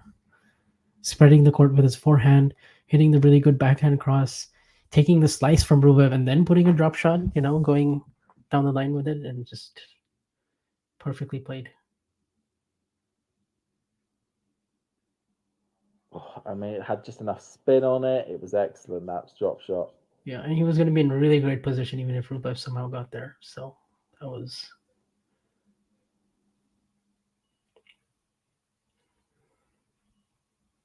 We'll see if this has some spillover effect into the Rublev service game.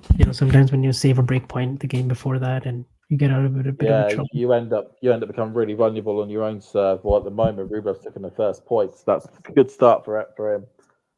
Yeah.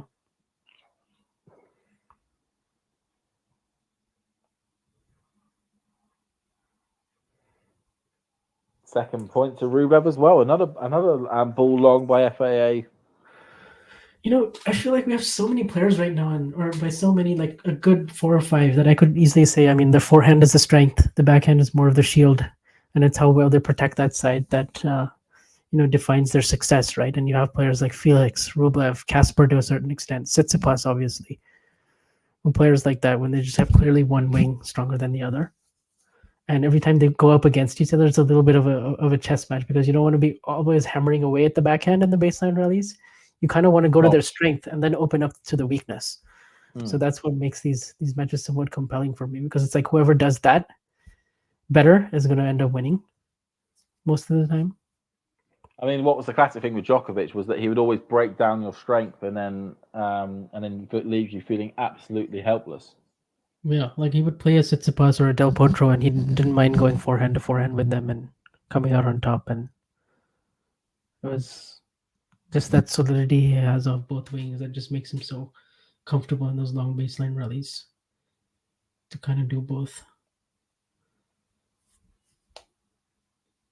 But these guys, like, they don't have that luxury in a way, so they have to make sure they protect that side. Oh, bad backhand by Rublev. He was 40 love up in his service game. He's now 40-30. Yeah. I guess that's probably part of the reason why we're also so excited about Alcaraz and Sinner, because they can just like really hurt you off of both wings in a way that's both defensively. Yeah, like they could just hit winners off both of them, and it could come at any point. You could feel Right. you're in the rally, and then they'll just flick a switch, and that's it. Point done. Yeah. There's fewer weaknesses. Like you'd have to basically nitpick to find them with those two. So that's probably what makes them both so good. One of the reasons. Oh, double fault by Rublev, and now at 40 all. Oh. Oh. Yeah, there've been a few points, like a few more double faults for him today, right? Like a couple in the one in the first game that I know really cost him the break in the first set.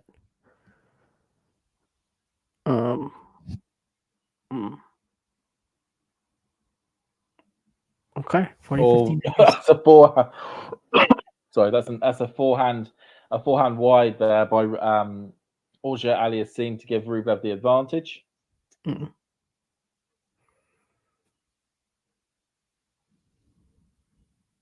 Fine.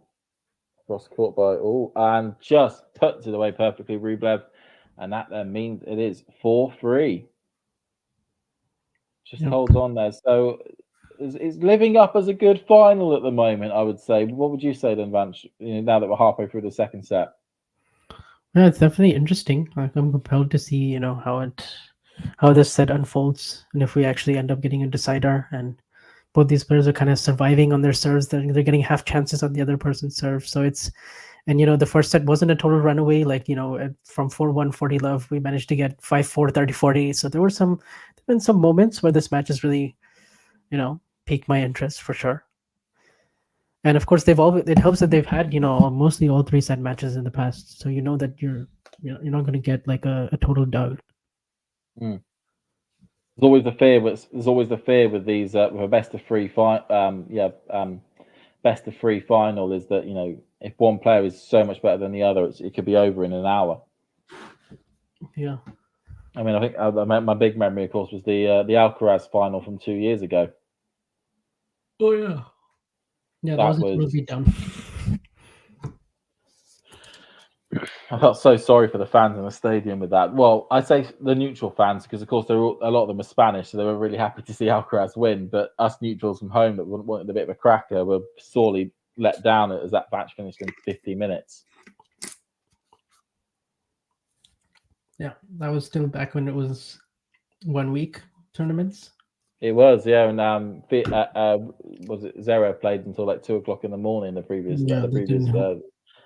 day, and basically was absolutely wiped. Whereas Alcaraz had finished over 12 hours before, 18 hours. That was ridiculous scheduling from them. That was really, really bad because they sandwiched the women's final in between the 2 men's semis. Yeah, and so it was like Alcaraz had a significantly. Even though his match was a third set tiebreak went over Djokovic, he still had way more rest. And then like Tsitsipas Zverev went 3, and I mean, I think it finished that late that even I went to bed before that match finished, and I wasn't even playing the final. Yeah.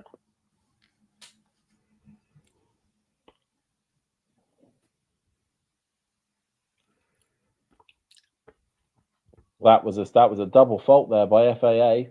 Love 15. That was a kind of surprising result for me this week, actually, when Zverev lost to Cerundolo. I didn't see Yeah. that one coming, you know. Especially as I think Zverev had a very good match just beforehand. Yeah, against Chapo. Against Chapo, yeah. I certainly had Zverev down as having a deep run at this tournament because it's a tournament he's traditionally done very well at. Yeah. Well, that's like 2 tournaments that Zverev has been subpar now. You know, Munich and Madrid. Yeah. And against Monte Carlo, he lost to Tsitsipas. He was really put away. Yeah, that match. I mean, I couldn't believe that match got put out on the De France's court. Yeah. Which, for anyone who doesn't know, De France's is the second court in Monte Carlo. The Ranier the third is the like the big centre court. Have you been to Monte Carlo? I think you have. I have. Yes, I went a couple of years ago. It is the De France's court is a brilliant court to go on. I would certainly say as a fan because you can get really close to the players. And really feel like you're right close to the action. And the setting's wonderful. The Ranier the third's also an excellent court to go on as well, but you do feel a little bit further back. Okay. All I will say is make sure you bring a lot of money because the food there is ruddy expensive. I bet. Like 2 years ago, I spent €16 on a pot of pasta. Oh my! I mean, it just looks so beautiful. It is.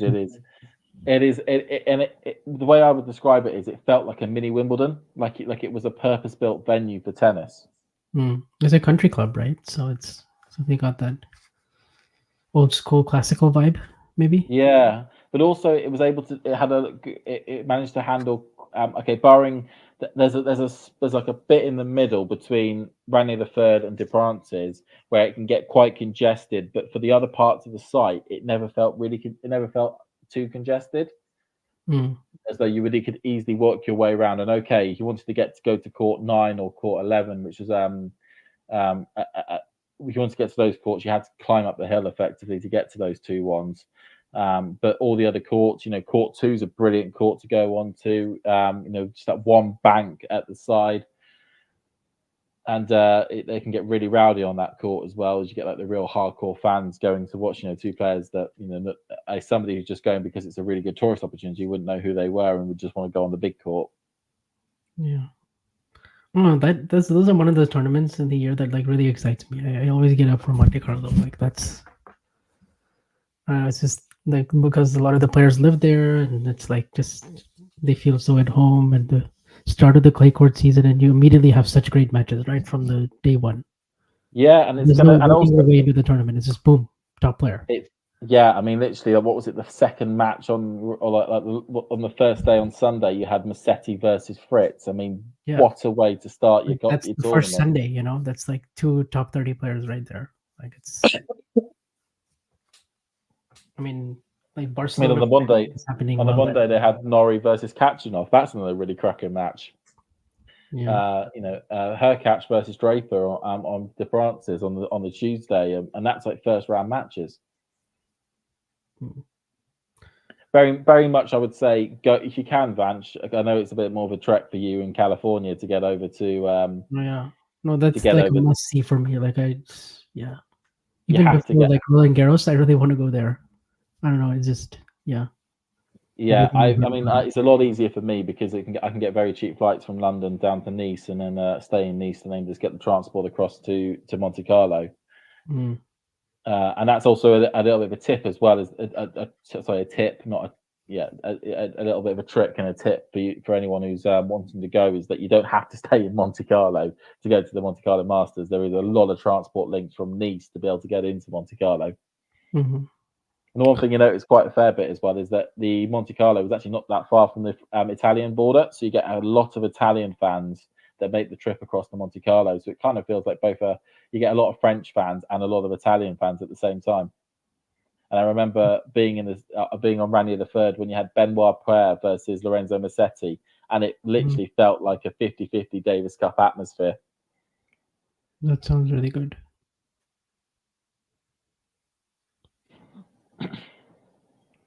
Well, Yeah, also well, I would say, the calendar, there's like nothing else happening, so it's all just all your eyes on Monte Carlo. I mean, you have yeah. some BJK Cup action over the weekend, but like most of it is like you have no other events, ATP or WTA that week.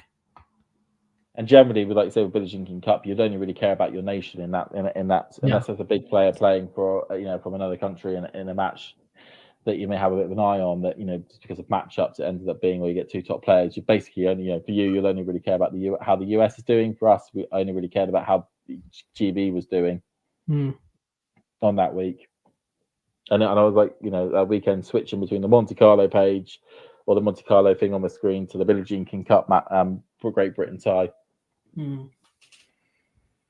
Yeah, because Rublev though holds on, as we are really in the business end of this set here. If Rublev can get a break, he'll take the set. Auger-Aliassime is just always serving now to stay in this set. Yeah, this set is getting exciting. I mean, either we have a very close 2-setter now, or we have a third set. So yeah, and of course, just one more thing, just to circle back to Monte Carlo, is that from next year it'll be only 1 or 2 Masters events that'll be under the old format. Yeah, just Paris and Monte Carlo. Everything else is 2 weeks. So yeah, including Canada and Cincinnati, which again, I mean, let's see how they're gonna do that. God only knows. I think I heard that it's 3 weeks though, instead of 4 weeks. So maybe they're going to actually take my suggestion and try to do a 10-day Masters instead of a 12-day, and you have 64 players and you have no buys for anybody, and maybe an expanded qualifying draw as well, so more opportunities for players to get in. I don't know. Yeah, I mean, could they do it where they have the Canada final on like a Tuesday or a Wednesday, and then have the Cincinnati tournament take place the day after for the first round of the main draw? Because I know that the Olympics, I know the Paris Olympics this year is following that format: 64 players, no buys. But they also have like some ITF spots, a wild card, some, and then obviously the top 4 from your country can only qualify. Yeah, it's a very, very weird system. So we could end up, so we're in a situation where like an American ranked, 20 in the world is not going to be able to qualify. Like Seb Porter right now, he can't make. You can get somebody from like Hungary ranked 400 in the world who will end up qualifying just because they're the 4th best player or something. Yeah, and I suppose it's points from French Open onwards to June 10th this year. So it's like French Open to French Open. So it's Which makes sense that they're using a lot of the clay points to determine it. Yeah. But then, I mean, like for the US actually, because we have Paul, Fritz, Shelton, Tiafoe. Be interesting to see actually. Tiafoe is not doing well at all right now, and if Korda can. Well, a lot of those players will have a big decision, won't they, to make, which is if they feel as though they're not really going to be able to get anywhere in the Olympics, is it not more worthwhile for them to basically actually stay in the States and go play Atlanta and Washington, which are going to be on at the same time? Yeah, especially in Washington with the 500 points. I think Shelton has already confirmed he's playing DC. So he's already decided that he's not going to try and do it. I mean, it makes sense, especially for those younger players who will have another shot at an Olympics in 4 years' time. Yeah, for Shelton, it makes sense to me because, like, I mean, also the LA Olympics will be in 2028. He'll be only 25 when that happens. Yeah, and sort of that short to medium term wise, actually trying to get a lot of points in Washington makes more sense, so that he can have a bit of a better seeding run at the US Open than necessarily trying his hand playing on Roland Garros at the Olympics and maybe going out 2nd or 3rd round. Exactly. And missing out on those opportunities. I mean, I know, from a British perspective, there's talk that Dan Evans will sacrifice not going to the Olympics to try and salvage some points at Washington because he'll be defending the title. I would do that if I was Dan. And then there's no way he's getting past. I would like probably say as seconds. well for him that potentially even Jack Draper would be a better use of his time to actually go to the American hardcourt tournaments at that time period, try and pick up a title, or get a good amount of ranking points, and sort of just wait until Los Angeles before making an Olympic run. Yeah. I'm actually, because I'm working for the Tennis One app, that's one of our partner tournaments. So I'm actually going to be at DC for Oh those wow! 10 days. But like I'm a bit sort of semi bummed as well because it's happening at the same time as the Olympics. It's so. I And mean, I it's absolutely. I mean, just generally, I love the Olympics overall. You get sucked into get yourself sucked into sports you never thought you'd get yourself sucked into for a few yeah, days. I mean, like I now, after the Olympics, I now know all the judo rules, like that sort of thing, and it's just nuts. yeah. And But as the far as Tokyo Olympics wrecked my body clock. yeah, Whereas Paris, perfect, same time zone, up at 10, all the way through till night time. yeah. And I'm a teacher, so I get that time off work. So yay, Oh, okay. Yeah. So you teach? teach, yeah. Nice. What subject? I teach mainly tourism with a little bit of business. Oh, nice. Is that like at a university or the? At What a do you? college, which is a bit more like it's just below university. Okay. That's the best way to Nice. So describe it.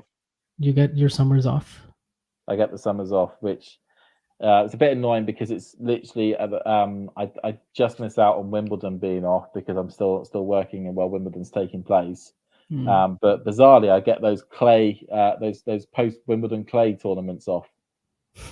So like randomly, I get really invested in watching those events and learning about those events when most of the people on the tennis calendar has no interest in what's happening there. That's funny.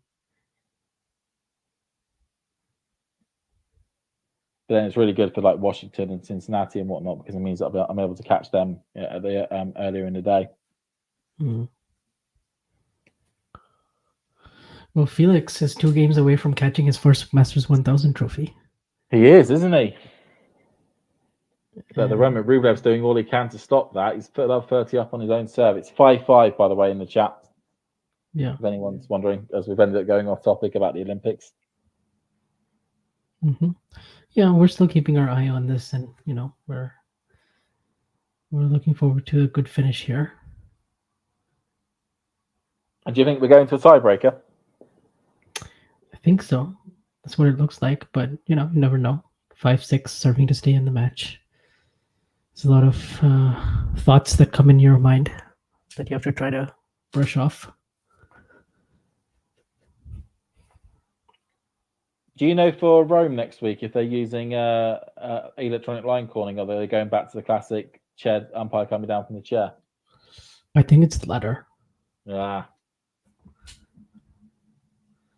Yes, that's going to be fun watching players, grown adults absolutely lose it on ball marks on the ground. Yeah, man, and also next year, like I hope because like the electronic line calling is what it is, and that is what they're going to use. But what if players are going to question it and they're going to point to the mark that they see, and maybe they'll think the system is broken. I don't know. Of course, there is some margin for error, but I mean, it I always think is a line. a few of them will have to, because there's some hard court tournaments, and I know from going to a few hard court tournaments, you can actually see that does also leave ball marks on the ground. Yeah. A little bit more fainter, but you can still see the outline of where the ball has hit the ground for during in hard court events. Okay. So they'll have to kind of take their same mindset of that, where they look at marks there and go, well, "Hang on a minute, I think this is out, but it's actually been called in or whatnot." Yeah. But of And I course, think the there's major issue, like as you'll know this already, Vanch, anyway. But for viewers listening at home, with clay courts, barring Roland Garros, what they do is that is effectively the lines are a plastic sheet which they hammer into the court. So you have a situation where under like a grass court or a hard court, you know that the lines are going to be symmetrical or completely, symmetrical with the actual rest of the court. But with a nailed-in sheet or plastic sheet, you've got just a small little bit of an up. It's slightly higher, which means that a ball that normally when it hasn't been, when you don't have them nailed in, would be called out. it could just clip the line and be called in on a clay court. Yeah. And that causes that discrepancy where players think a ball is in when it's being called out, or ball is out when it's being called in. Yep. And of course, TV commentators, they can look at Hawkeye and they can see whether it was in or out. Then players, it was heartbreaking at Monte Carlo with some that we could clearly see with the Hawkeye that the ball was out when it was being called in. I think the biggest thing was that double fault, or that double fault that wasn't a double fault by Tsitsipas against Sinner. Yeah.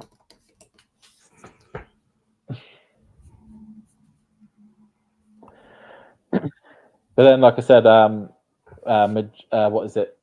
As FAA just hits a brilliant serve out wide. Roland Garros's lines are actually embedded into the court themselves, are built into the court, so they actually are flush with the clay.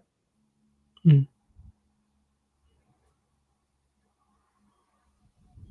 There we go. There's all my practical knowledge at play there, Vanch. Yeah, good stuff. What else is good stuff is Felix's serve. He's serving a 9 out of 10 based on Tennis Insights rating. I mean, it just, because they're flying through the games at the moment. I mean, we're, currently coming up to, if we could get a shot of the clock would just be brilliant, because we're currently deep into the second set here. I think we're only really like an hour 20, hour 25 on the clock. Yeah. Well, the pace of play has been fast. These players don't take a ton of time between points. It's not like they've had grueling physical rallies. Hour 40. I was just slightly off there. We're at an hour 40.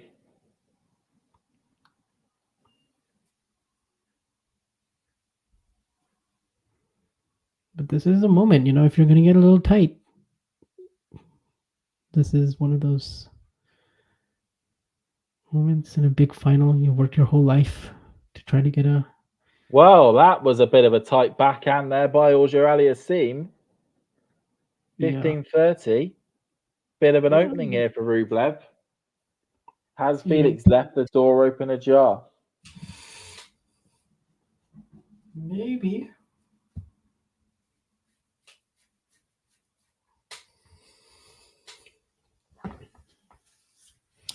Of course, Rublev has been in this situation more often, right? This is his 5th Masters 1000 final. Forehand by Rublev. Oh, wow. Okay. Shanked forehand there by Auger-Aliassime. Clips the frame of the racket. And we have 2 set points for Rublev on the Auger-Aliassime serve. Yeah, a couple of really tight errors. Okay. Let's see what happens here. 2 chances here. 2 bites at the cherry Rublev has here to take the second set and force a decider. Yeah, out of nowhere, right? From 15 love. Feels completely out of nowhere. Okay, Auger goes cross court. Forehand by Rublev. Oh, just out. He tried to go for the cross court winner. Oh, he's had her head in his hands on that one there. Okay, so he's gone to the other side of the court. First bite of the cherry didn't work. He hit the apple. He hit the core or the what is it? The stone of the cherry. I'm trying to keep on that analogy. I don't know why. Okay, second chance here. It's a good first serve from Auger-Aliassime on the first time. Can he do it again? Down the tee. Forehand by Rublev. Forehand by Auger-Aliassime. It's out, and it's the second set. Goes to Rublev. Brilliant return by Rublev. He read that he was going to go down the tee there. It wasn't a great down the tee serve. I will say that. It was a little bit too central for any real sort of issues with that ball. Rublev, brilliant return on the forehand, and Auger-Aliassime just hits a forehand long. Looks a bit tight on that third ball. What do you think? Yeah, I mean, Felix missed his spot on that serve, but he was absolutely made to pay. I mean, a couple of tight mistakes there, on the forehand, the shank of a mid-court ball that it seemed like he had enough time, but he just sort of second-guessed himself. And then on the backhand where he was just a little bit rushed, but he just pulled the trigger, trying to go down the line. And then, managed to save one of the set points, but the second one, I mean, Rublev was on it. So, this felt like a spot that Auger-Aliassime might get tightened. He was so close to being a tiebreak away from getting this trophy.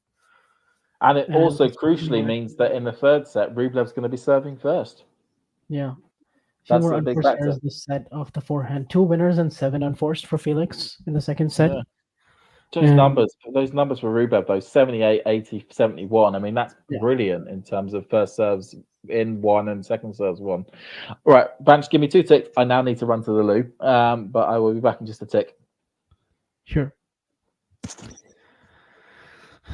All right, so we're in the third set here. Much better serving from Rublev because Felix was serving great all match.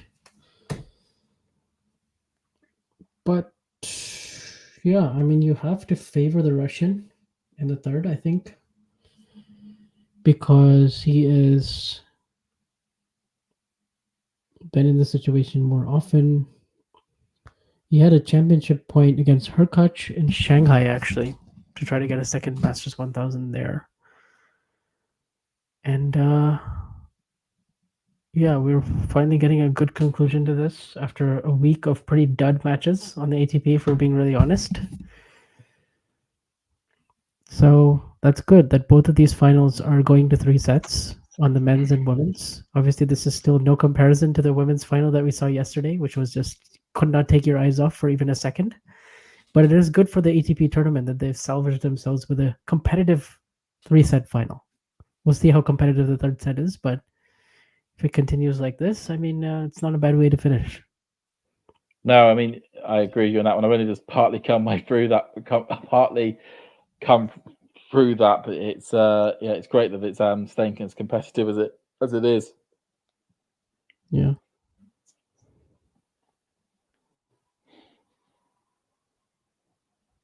Zane Fanch, if you need a quick comfort break, I'm here to sort of take cover quickly. Sure, yeah, I'll let you know. Yeah. All right, how do you think this set's going to go then? Rublev is serving first. I mean, I give him the advantage, and the third just because of the. He's just had the doctors on to give him a tablet. Okay, wonder what that's for. It's a good question. I mean, he's just having a tablet. Maybe it's something like a paracetamol or something, or maybe something for an upset stomach. Yeah.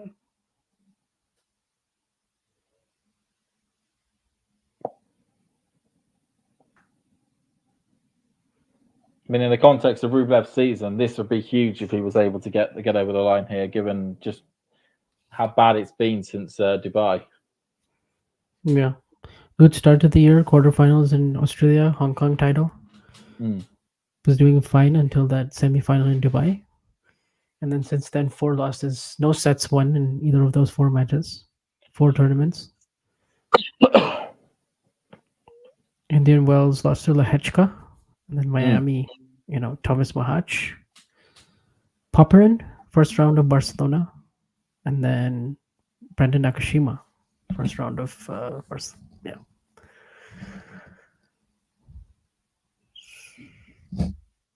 So yeah, I mean,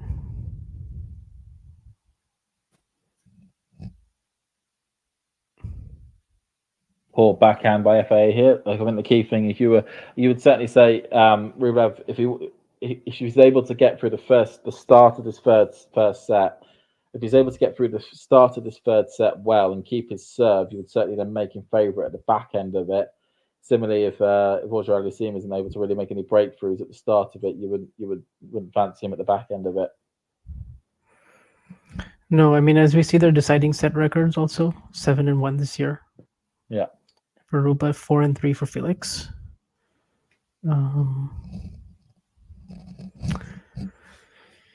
Yeah, there's not a lot of margin. I mean, he played one bad game at 5-6 for his standards, 2 or 3 unforced errors there, and got a bit tight. Second guessed himself. Oh, perfect placement by Rublev on that second serve. Wow.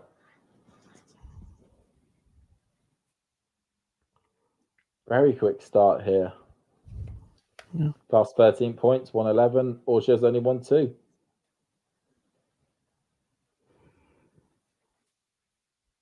Rublev's first serve percentage has been a good stat for him this whole week.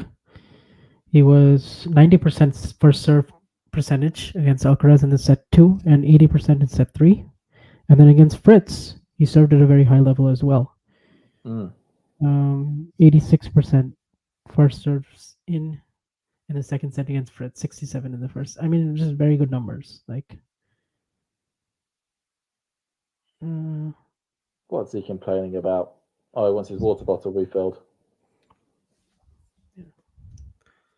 If you're Felix, though, you just gotta stand up, play more courageous, go after the shot, go after your shots after the serve. Just believe in yourself a little bit, because once Felix comes out of his shell, that's when he becomes the best version of himself. But then the big question is going to be: is he, given the situation at the moment, he's now, he's lost the second set. He's now 1-love down in the second. Is he going to be able to come out of his shell? Yeah, that is the big question. And we've got Mr. Silk in the chat as well. Yes, the CEO of Talking Tennis Productions is in the chat. CEO, the CEO, the COO, all the CEOs.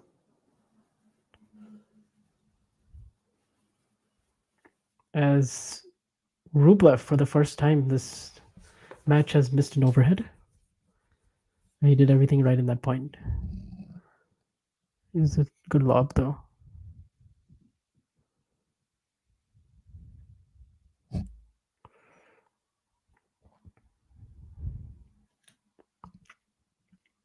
Just cross court, backhand by Rublev, but it's slightly out there. John thinks that Rublev is winning from here. I think we'd all tend to probably agree. Would you say, Vance?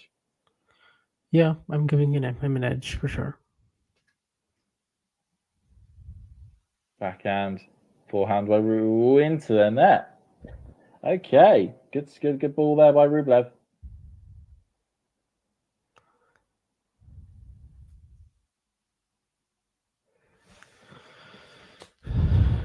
I mean, if Rublev wins this, he'd have won 2 of the 3 clay court masters. He would have, yeah. That's what I was thinking. I mean, that would be pretty good record to have. I mean, all he has to do is win Rome, and okay, that sounds like a Michael Owen type quote there, but all he has to do is win Rome to win all 3. But that's not a bad one to try and then finish off the trio with. If you look at since the 2020s, so in this decade, I mean, Tsitsipas has won 3 Monte Carlos, Rublev has won Monte Carlo once, Alcaraz has won Madrid twice, Zverev has won Madrid once, Djokovic has won Rome twice. He won it twice. Oh, this decade, sorry. Yeah. And then Nadal has won Rome once, 2021, and Djokovic won Rome in 2020 and 2022. So Rublev would be the only guy on this list who would have won 2 of the 3 in this decade. Yes. So that is an interesting stat I saw as well. Generally, when it comes to these clay court masters, is that it's not since 2019 has somebody who's won one of the Masters events actually gone on to win Roland Garros. Yeah. Least predictive of Roland Garros just based on the conditions and everything, but which I think is nuts, the fact that the 3 players that have won Monte Carlo, Madrid and Rome not since 2019 or 2018. I think it's since 2018 because 2019 was when a player won 2 out of the 3 Masters events in the same year. But not since 2018, which is like 6 or 7 years ago, has a player who's won one of these Masters events that's then actually gone on and won the Roland Garros title. Yeah.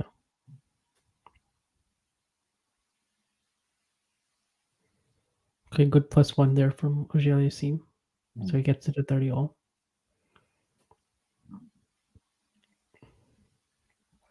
But has he improved on this surface? Best performance of his career came on clay versus Rafa at Roland Garros 2022. Yeah, that's the best we've seen him on clay. The thing is, he's generally been very good on the surface anyway. Wasn't his first title in UMAG in 2016? Oh, you mean I think John is talking about Felix. Oh, Felix. Sorry, I thought it was talking about Rublev.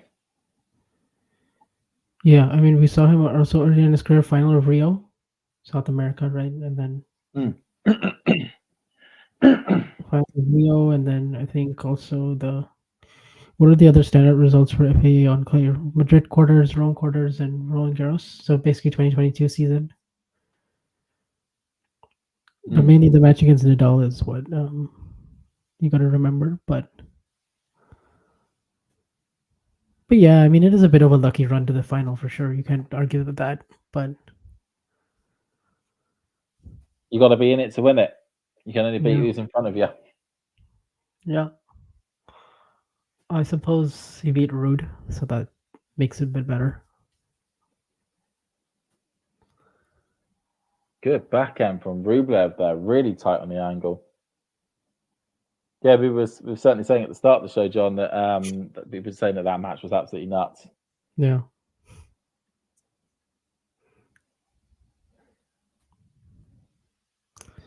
Also a weird one because of the whole coaching situation with Uncle Tony, and I think Uncle Tony and Felix are not, together really anymore. But it's always felt kind of official, but not really official, because I may be, I may be paid by you, but I want you to lose. Yeah. Oh, good backhand. Felix is left squandering, but hits a brilliant one on the baseline to kind of neutralize the ball. Cross court by Rublev, backhand by Felix. Cross court by Rublev again. Felix is left scrambling, and he's got a break point, an early break point here for Rublev. There's some good defending by Felix in this point, but ultimately the last one was, he was too far out of reach. That's my understanding, John, is that they're officially not working together anymore. Yeah. You see, the main coach was always Freddie Fontang, right? For Felix. And it was like Tony Nadal was just like an advisor at the side. Yeah. I don't know how much of a help he really was to begin with. So.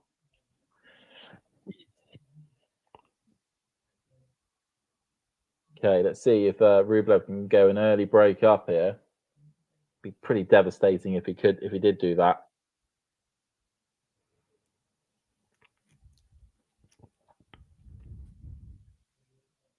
What's caught? Backhand by Rublev, backhand by Felix.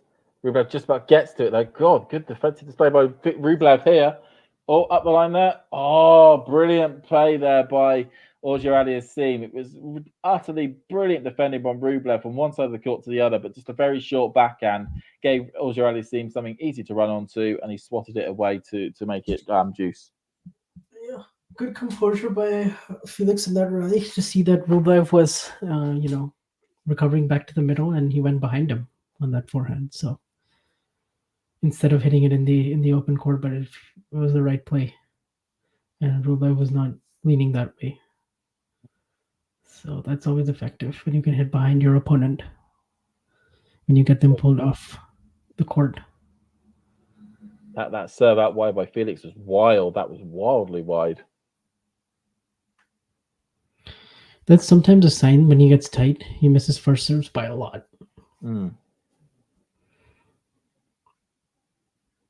Goes wide again. Forehand by Rublev. Brilliant forehand by Rublev. Oh, wow. Out wide. Forehand, cross court. Just beautiful. That's the return he's been hitting really well all tournament. Yeah. Yeah. Felix, something else other than his backhand that I feel like sometimes lets him down. The second serve, he doesn't quite have a kick serve, so it's mostly a slice serve or it's mostly central. Then Felix, brilliant ball up the line there on that serve just to make it juice again. Even Roberto Carlos was impressed. And Figo's back in the box. Yep, pinpoint accuracy there on that. Tell you what, the way I made that sounded as though I'm commentating on a Galacticos match from 2005.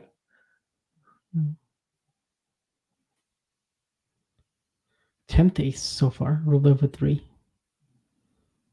Forehand by Rublev. Wide though, not getting the same purchase as he did last time around. It's one of those things in which I'm starting to notice is that in those high pressure points, just like what I was on before on that advantage side, Auger-Aliassime does seem to be going to the tee more than he's going to the out wide. Maybe that's something that Rublev should try and read a little bit more into, because he was standing quite far wide on that former that previous advantage point.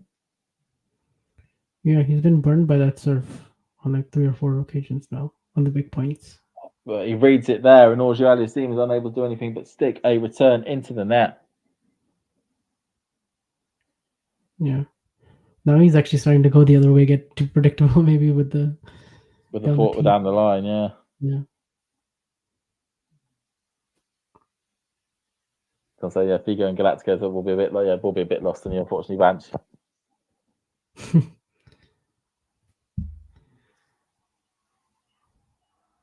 Bit of a long game here. Oh, is that out? It was out, just called out. Okay, second serve.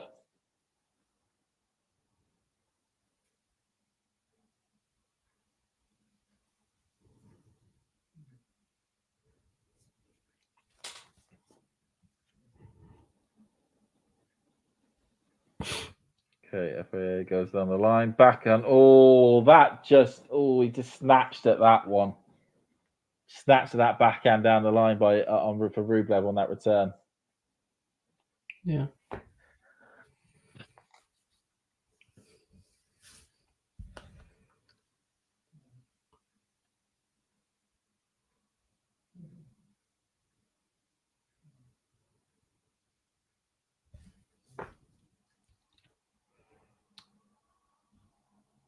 Forehand by Felix. It's out. It's advantage juice again.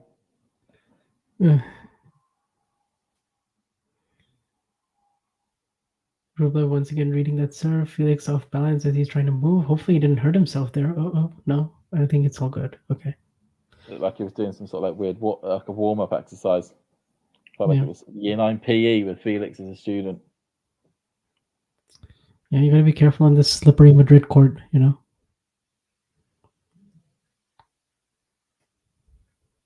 Block return, but it just wasn't just the second was not great return back from Rublev.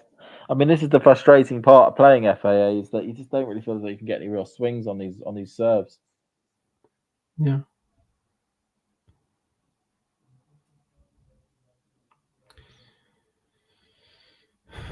It starts to free the rest of his game up, obviously, when he's serving very accurately like this.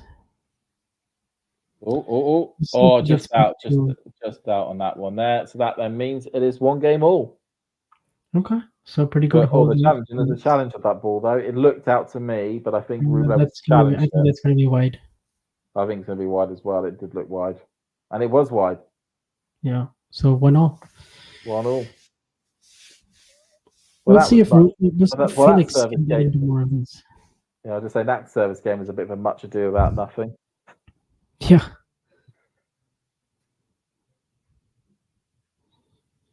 Let's see what Felix is able to do if he gets a hold of some second serves. Does he do what he tried to do in the first set, early stages, and step in on some of those backhands, you know, shoulder height, and take these returns a bit earlier? Does he go for more on the second serve returns? Does Rublev keep up this really high first serve percentage? A lot of questions. Yeah, well, we've got a bit of a funny point here. Second serve looked very close to the line. Felix is asking for it to be challenged. It was called in, and but Felix did put the ball in the net. Let's see what the Hawkeye shows. It was out, so that's a double fault there. Okay, and looks like he challenged just in time, right? It came before he actually hit it. Well, he would have had to have hit it, and then he went to the challenge, but it was more in terms of he hit it and then instantaneously challenged. Right. Oh yeah, of course. He would have had to hit it before, of course. But like I've seen some players really take the mick with that. Oh, but that's a poor drop shot by Felix. Not because Rublev got to it, just because it was well out. It had a clear distance between the line and being out. Yeah, and also he wasn't that close to the baseline when he hit it. He was sort of drifting back. He's in a good position because he actually had a good backhand angle, and he was.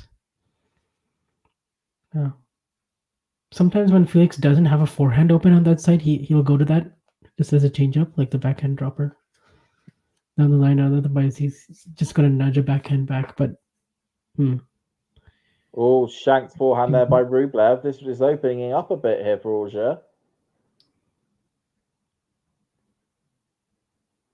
Oh, Couple of mistakes here by Rublev. You better be careful it doesn't cost him.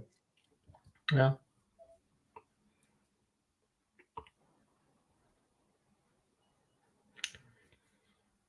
One took a little bit of a different type of bounce, you know.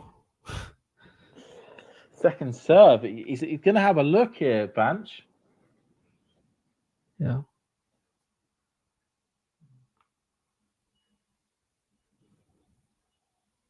Let's see. Does he try to make this forehand on the return? Oh, that's poor from Felix. For backhand, well along of the baseline.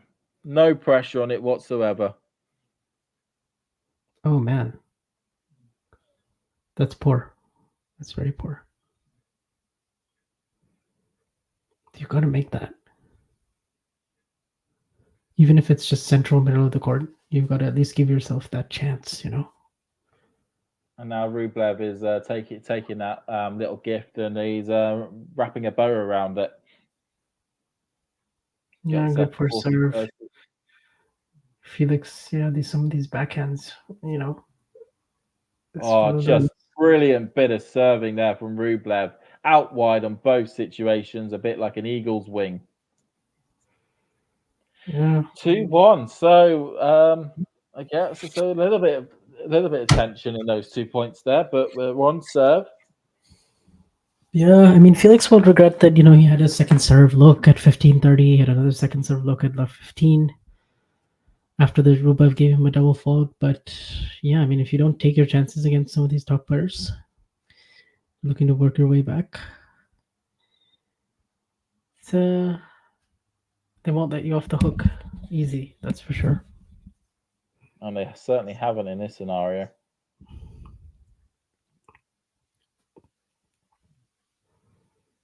Well, Felix, if he can be a top 16 seed for Roland Garros, means he'll avoid those best players before the first week. Yeah, it's and all he has to do is hope he doesn't draw Rafa in the first round. Yeah, there's that as well.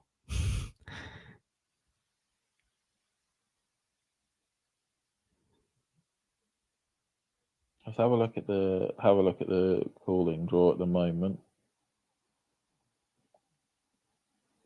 I must admit, I haven't actually looked. Yeah, Felix took 20 in the world at the moment. I mean, if he gets a good run in.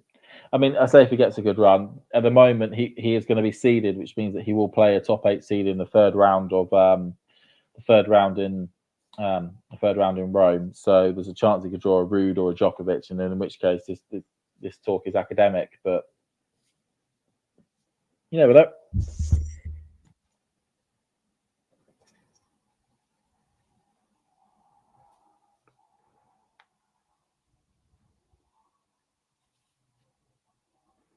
Don said, played tennis today and almost had a Casper Ruud headband mark on my forehead.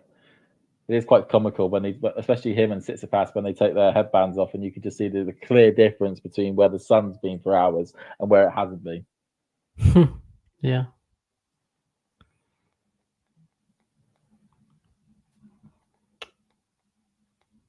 Good will serve out wide there by Auger-Aliassime. First point on the board very quickly.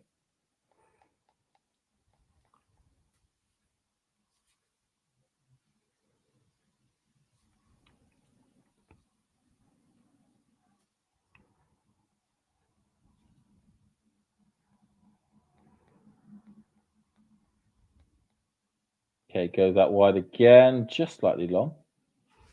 No, don't. Okay, Google then, try and actually search something on my voice.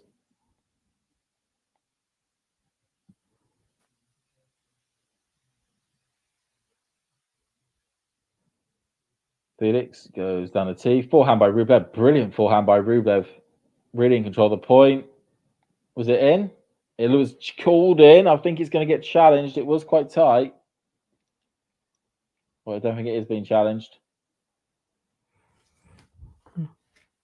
Oh. Looks like he caught it.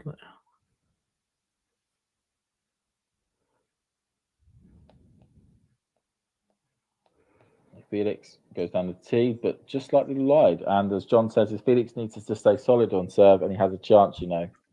Certainly would agree. Yeah. If you get it, if you could take it to a tiebreaker, you know, it can always be a lottery at times. You know, you win the first few points and you can get a bit of momentum going. Yes, indeed. All was that in? That was just in. All sliced there. Backhand by Felix, backhand by Rublev, backhand by Felix, backhand by Rublev up the line. Moving each other around. Felix, Rublev, though, did look in control of the point, and Auger-Aliassime slides into a backhand long of the baseline, and that makes it 15-30. So a bit of a chance opening up here for Rublev. Yeah. Rublev taking that backhand on the line, you know, that helped him in that point, getting that forehand that he wants to dictate. It's that little change up from the cross court pattern, you know.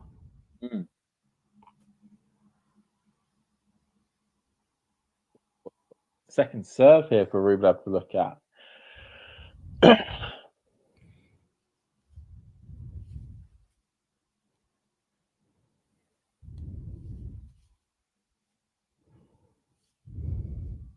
Okay, how's this going to go? Cross court, backhand by Rublev, backhand by Felix, and it's long, and it's 2 breakpoint chances for the world number 7. You really get the feeling that Rublev's game is starting to click on all cylinders now. It is. You know, unless Auger-Aliassime's hitting pinpoint serves, it is not going well. No. Right, 2 chances here. Okay, FAA goes down to T. That looks long. But it was in, but I think it was called in. Oh, no, was it? Rublev just had a look at it. I think it was just in. So that's the first. So he's saved the first one with a brilliant serve. Yep. Second chance here. I feel like Rublev just needs to get a racket. I just needs to get a racket on the ball here. So, okay, FAA goes cross court. FAA just really just about gets to it. Good God, good serving there from FAA. Gets himself out of trouble there on those 2 points. And on that one, he didn't do what we've been noticing on the pressure points of him going down the tee. He actually went out wide, which probably caught Rublev off guard a bit.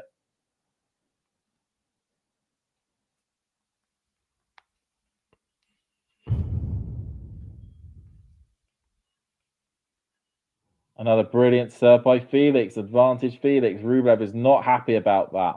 Was that an ace? Yeah, it was. That was an ace, yeah. Like I said, it'll just feel so depressing if you get those breakpoint chances, you've worked really hard for them, and then you just get the ball sail past you 3 times. Yep. It's clutch serving 12th ace. See what he does here. Oh, that was just a lax return attempt by Rublev there. Just gave up on that point. Yeah. So 2 games apiece.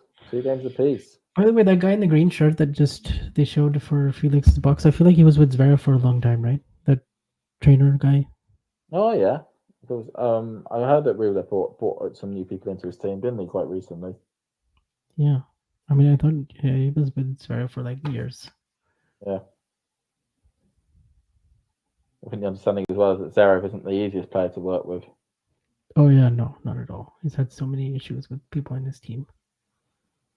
I think the only constant's been his dad and his brother. I think they can't really get rid of them because he's related to them. Exactly. One up the line. Good one there by Rublev. Again, this is another potential chance if Rublev could drop his level, given he had those chances in the last set. Also in the last game.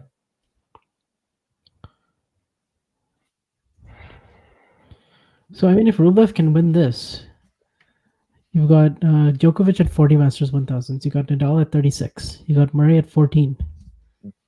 You got Medvedev at 6. You got Zverev at 5. You got Alcaraz at 5. 7, isn't it, for Medvedev? I think 6. 6. It is 6. Sorry, scratch that. I keep forgetting he hasn't won Indian Wells. Yeah, and then Tsitsipas has 3, all at Monte Carlo. Hurkacz has 2, right? Because Miami and Shanghai last year.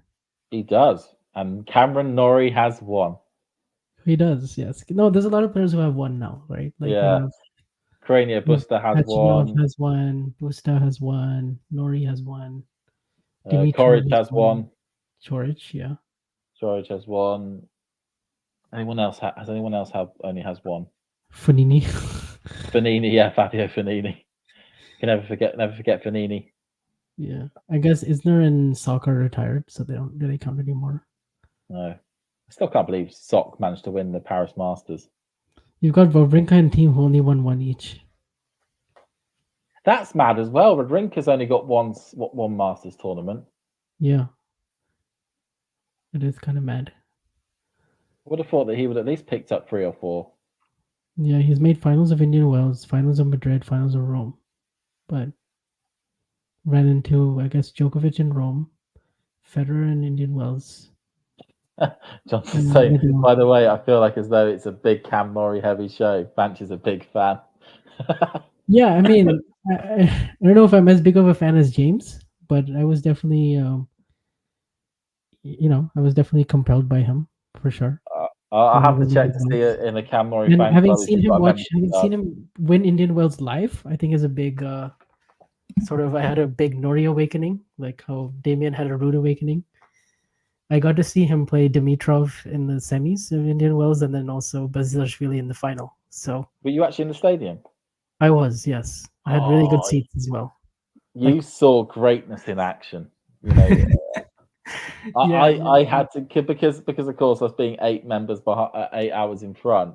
I had to what was it? There was the Padosa versus Azarenka match, which overran massively. That was awesome. That was awesome, and that match overran massively. So I went to sleep and judged when I thought that the Norrie match would start, and I just about got it right. And I had to get up at like midnight or something UK time. I got a couple hours of sleep, and I was like, right, I'm going to bugger my sleep schedule here to get to be able to watch this. And when he lost the first set the way he did, I was like, why am I doing this? This isn't good. This isn't good. I've got work next day. And then he managed to come back and win the second and the third quite easily, and I was like, yes. Yeah. By the way, as great as it is to talk about Cam Norrie, Felix, he's struggling with some kind of injury. I think. Yeah, he looks a bit sick, doesn't he? Some kind of a hamstring problem, maybe. There was one moment where he was recovering off of his serve, and then Rublev hit that really deep return, and then we saw him kind of like take a half step and look like he rolled something, but he got up fine. I don't know if it's related to that or just some other injury that. Yeah, it's quite long. And apparently, we're Ghosty is glad that Norrie Nation is actually a thing. Good old Cam. Yes, we can. He's got a fair bit of fans on Twitter, right? Like there's a whole group of people. Oh yeah, and we'll defend him to the hills. Even if he does choose to get the city buzz cut once a year. Yeah. Oh, that's unlucky for Felix. Away there by Rublev. Yeah, and of course we know what the greatest rivalry in men's tennis is, right? It's Norrie against Fritz. Norrie against Fritz, absolutely. I mean, the world stops when that match takes place. I mean, bank holidays get called across the world. Kids get their, kids that are born on that day are given blessings by the Pope. It's monumental. It is, yeah. It's a showpiece for the ATP because they've played 14 times already. Okay, and it's like, it's the same number of times that Bjorn Borg and John McEnroe played each other. Okay, so. Oh, get out of here, Schwartzman. I'm not having any of this. Dan Evans is better player than Cam Norrie, malarkey. What planet are you on?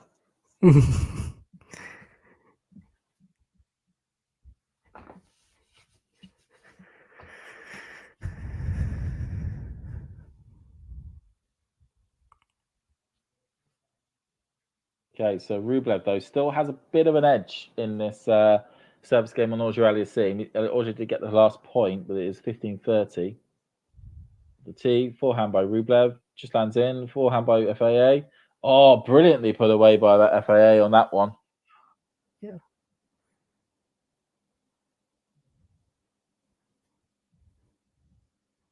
Oh, Damien going on WTA Weekly. He's crossed the floor. Yeah. We'll never see him again. Nick has got his tentacles into him. I'm sure also fitting because of the Swiatek win. Yeah. Sure, I am living on Earth, James. I think you're living on Arrakis, wherever Arrakis is. Us Nori Nationers, we're above Earth mortals. Yeah. Making him sound like a cult. Oh, brilliant backhand by Rublev. Cross court by Rublev. Up the line by FAA. Down the line by Rublev. Backhand by FAA. Oh, attempted backhand there. Comes to the nation by Wow. FAA, and he puts it away. Whoa, what a point. Jeez, that was back and forth in the middle of a point there. Yeah, and some very good defense because I thought that backhand down the line was going to be enough after Rublev got a forehand on the next shot. It just was so deep and brilliantly penetrating that backhand, but it just wasn't enough, was it? Yeah. Very good stuff.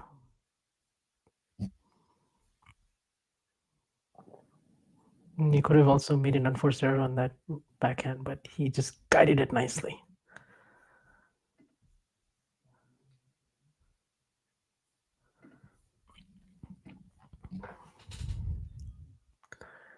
I mean, which other player has also lost to Richard Gasquet in a final, and then the next month has beaten Alcaraz in a final? Like, I can't think of a better, a more blend. I felt so that was a weird final. That losing to Gasquet, it literally was a millimeter away from a double fault that would have given Norrie the break to serve for the match as well. Oh, but then, like you say, beat Alcaraz in that Rio final. In reality, he should have retained his title this year if it weren't for the pure fact that Rio was stupidly hot. Oh yeah, because he was in the semis this year, and then he playing Navoni, and if it wasn't for the fact of the heat exhaustion, he probably would have beaten him quite well, quite handedly. Mm-hmm.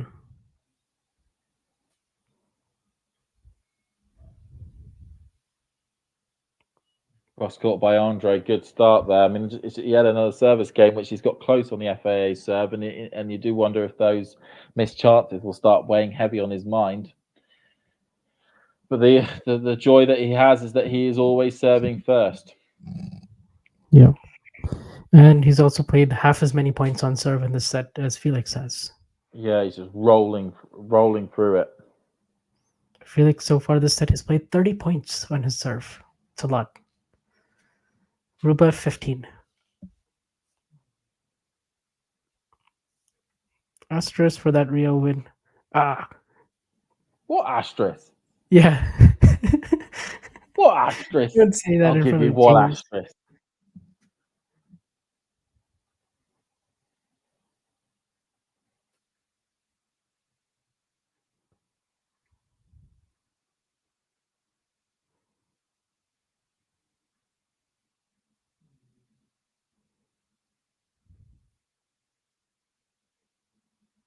Right, 30 love.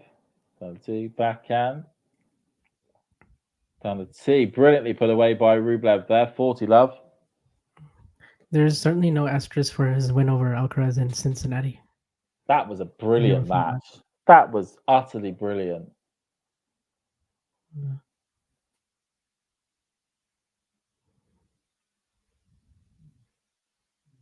Down the T. Good one from Rublev. He's just finding the spots perfectly at the moment. Love service hold. 4-3, just keeping ahead.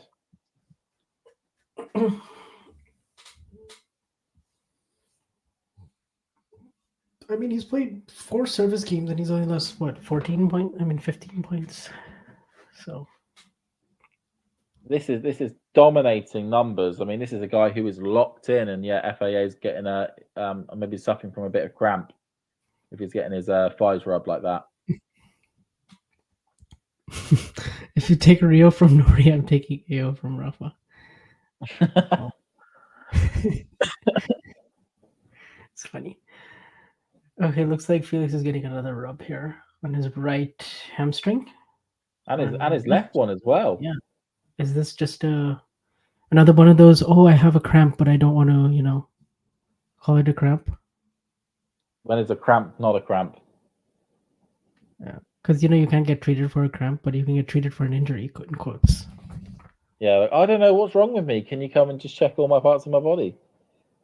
Like, come on, Felix, we know exactly what's happening. You're getting cramp, and you're not allowed this. Maybe. I don't know though. Thoughts on Norrie's losing to Rude and immediately saying Rude would win RG. Let's just say that we look at Cam Norrie's game style, not necessarily what he thinks out off the court.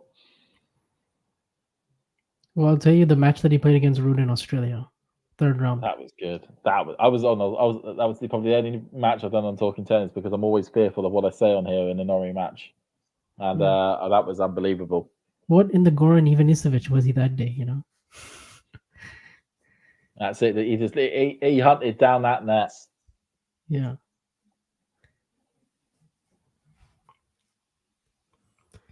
And yeah, I mean, he was right there against Zverev as well. Just a couple of bad drop shots in the tiebreak, or in the fifth set tiebreak. And we would have had Norrie versus Alcaraz in the next round. Yeah. That would have been biblical. Mm.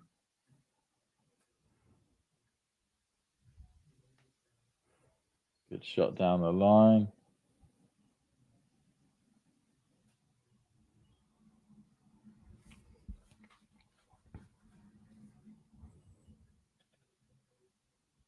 Right, so probably would guess just like in the second set, the pressure's going to really. Oh, here we go from Rublev with that cross-court forehand winner. Like a perfect triangle that was from Rublev's side of the court over to the other. Yeah, once again, he read it like a book. Sean was saying, I can't believe we're talking about Norrie for more than 10 minutes now. Yeah. Cross court by Felix, up the line by Rublev, backhand by Felix. Oh, long there by Rublev.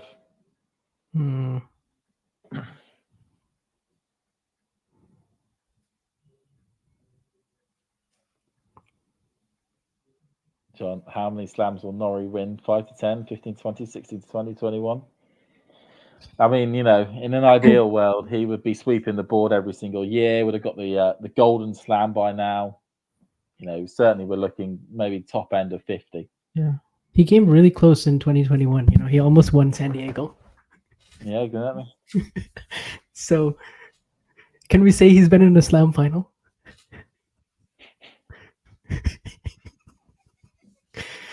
Or, I mean, if it weren't for the pure fact of some dodgy line calls in that Djokovic match, he may have had a chance in the semi-finals in Wimbledon. Certainly would have beaten Kyrgios in the final. All the bookmakers, I mean, what happened? Walked on the court. Kyrgios would have said, I'm not going to play Norrie. Let's give him the title. Right.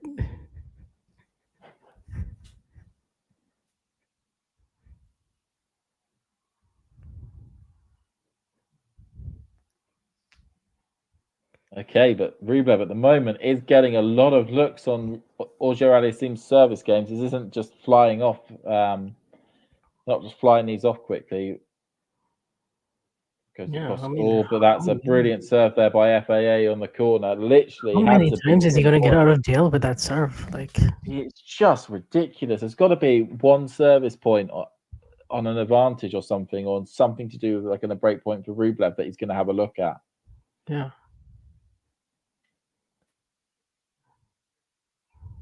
San Diego, the fifth slam. That's right. Yeah, Katie Boulter won a slam this year.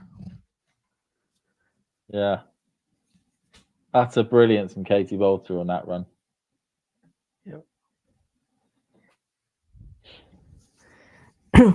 I can't believe she's won a 500. I'm able to say that.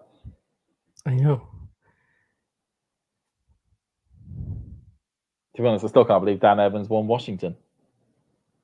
Right. There's a lot of can't believes for the Brit. Drop shot attempt doesn't get over, and Rublev has a break point. I'm not sure what he was thinking there. Sean saying a Felix Masters would be a real shock. It certainly would be.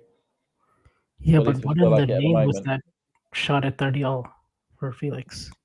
Rublev was so inside the court, and there's a lot of other things Felix would have rather done. Is that a sign that maybe something physically bothering him? Trying to pull the trigger Maybe. too early. Goes on the tee. Forehand by Rublev. Gets it over. We've got a rally here. Backhand. Backhand by Rublev. Backhand by FAA. Backhand. Brilliant backhand by FAA on that one. Really forces Whoa. Rublev out wide. He has got himself out of jail there. Jeez. Yeah. Jeez. Wow. What Rublev will be saying to himself, what am I going to have to do to get a break on this guy? Right. I've huffed and I've puffed and the door has not been blown down. Yes, that's funny because Fritz and Norrie both won Indian Wells, and they could have played each other in the final in 2021 had Fritz beaten Bazidashvili. I mean, at that point, you would have had to have got like the presidents from all over the world in to have watched that match. Yeah. They would have had to call a holiday for that. Backhand by Rublev, backhand by FAA, backhand by Rublev, backhand down the line by FAA, forehand up by Rublev, but it's long. He's challenging. What is he challenging? Oh, That looked long.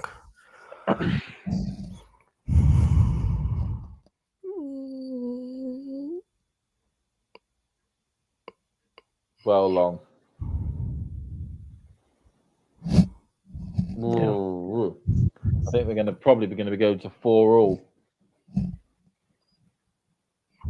Well, I'll tell you what, though, the Madrid faithful, or at least those in the stand right now, at least in the finals weekend, have been given two crackers. Yeah.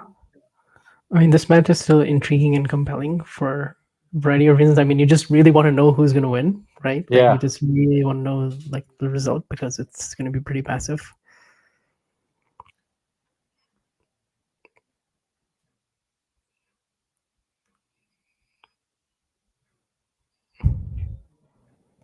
Swarna is really annoyed by us. Yeah.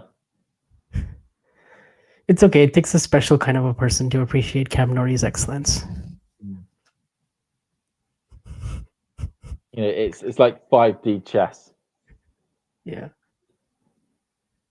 I mean, hey, look, Daniil Medvedev doesn't play a very orthodox style, okay? And he has a lot of support. He also wins a ton more, but, you know, regardless.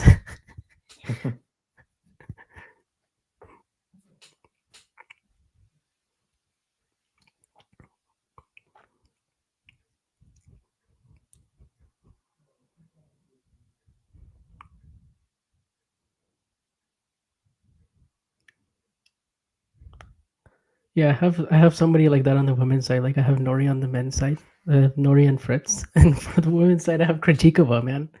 Okay, she just turns up and she's just doing her thing, and everyone's like mad about it, and I'm just like, yay, keep doing it again. Thumbs up, all good. And forehand by okay, this is looking dicey, and oh no, it's still in. Forehand at the line. FAA. Oh, he's like a Wizards won that one. Oh my goodness, yeah. Wow, forehand coming to life. I think you got Shawarma on your side there. She likes Krejcikova, or he likes Krejcikova. There we go. Yeah. My favorite on the women's side is Garcia. Oh yeah. As a name in the hat. She frustrates me with some of the. She is so frustrating. I just can't get behind her because of that. But there are points I'm like, just get the ball in. Your opponent's making 101 mistakes. You don't need to try and hit blatant winners off first serves. Yeah. Cross court is that perfectly down the line by Auger-Aliassime, and we are 4-4. All right. Felix finding those angles and coming up with some brilliance from the baseline. He had to do it from the baseline in that game. That's the key thing, you know. It's not like his serve just bailed him out at 30-40. He had to actually execute. Came up with some brilliant backhands, some good forehand inside-in combinations. He really earned that game with his baseline precision, if you like.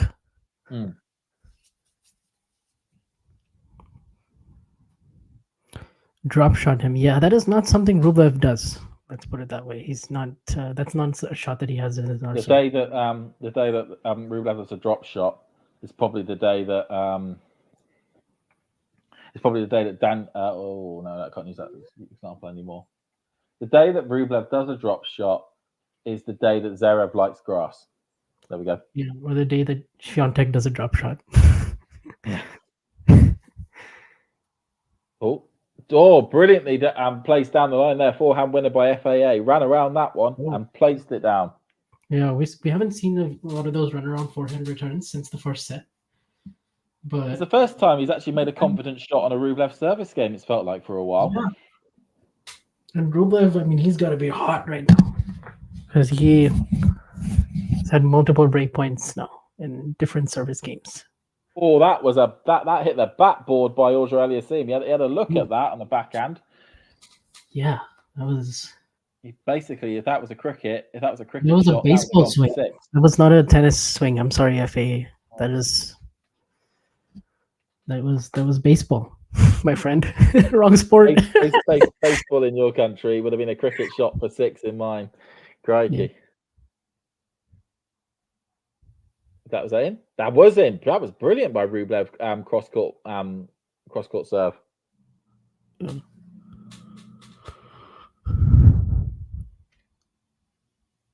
Okay, looks like it's going to be another easy service hold for Rublev. It's looking like.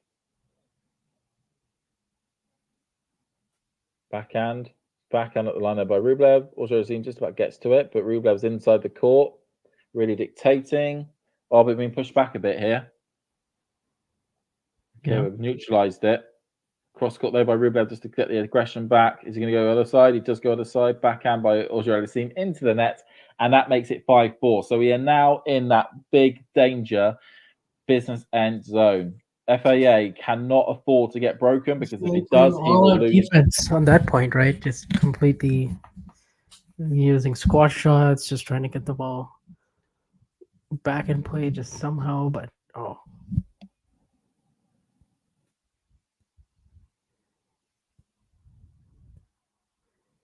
tennis, cricket, oh yeah, I remember that. I was talking about the I think Damien was asking me about, are there any other sports where the surface matters so much, where the conditions like the weather and the surface and the type of court and all that matters so much? Because in tennis it's almost like half of it, right? Yeah, that's a good point actually. And I talked about how in cricket, you know, how in cricket, like how the grass is a bit different depending on the weather and how, like, the, you know, the type of bounce and how dry the crease is. That's a really good point. I don't know if that's the one that John is talking about. Yeah, I'm just trying to think. Is there any other sports that I can think of where surface changes can cause some issues? I'm guessing maybe golf to a degree to do with weather. Maybe, yeah. Some players can handle the wind and be able to redirect in the wind much better than others, and much better than others. I'm trying to think. I'm racking my brains around it now. Athletics can be a bit of a degree. Some people are better indoors than they are outdoors. But you know, tennis is the only sport in the world I can think of which is played on different surfaces. Yeah. Throughout the year. We used to even have carpet. Remember that? Now that I don't remember that, but I've heard some stories about carpet and about how it's one of the fastest surface there is. Right. It got a little bit too dangerous for moving, and they had to get rid of it back in. Yeah, people sliding on carpet and basically end up ripping the whole thing off the ground. Yeah. Federer won a couple of titles on carpet. Did he? Wow. Oh, that's a nice one from Rublev. Looked like he was going to go cross court, but actually went down the line. Caught Auger-Aliassime completely off guard. Yeah. Felix went right down the middle of it. He's a bit disappointed, just like shaking his head, you know.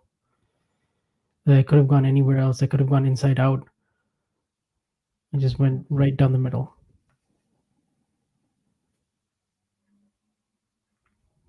Just quickly as well, Formula One could be something you could slightly mention because of the type of tracks that they go to can benefit some teams and disbenefit others. Or drop shot by FAA. Rublev gets to it, but only goes into the net.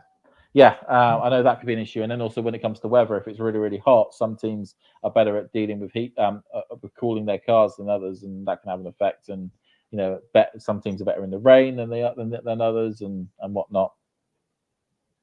Yeah.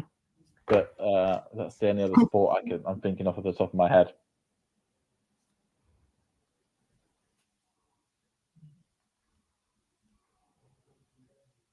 Okay, Auger-Aliassime goes down the line, backhand by Rublev, drop shot by Felix again. He's gone for it again. FAA Rublev just gets to it. Oh, 10 to cross court, doesn't work out, goes into the net by FAA. So 15-30 to Rublev.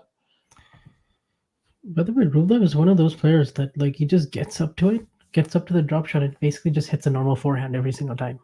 Yeah, He never goes for the redrop or doesn't switch his continental grip. He has a forehand grip as he's like running.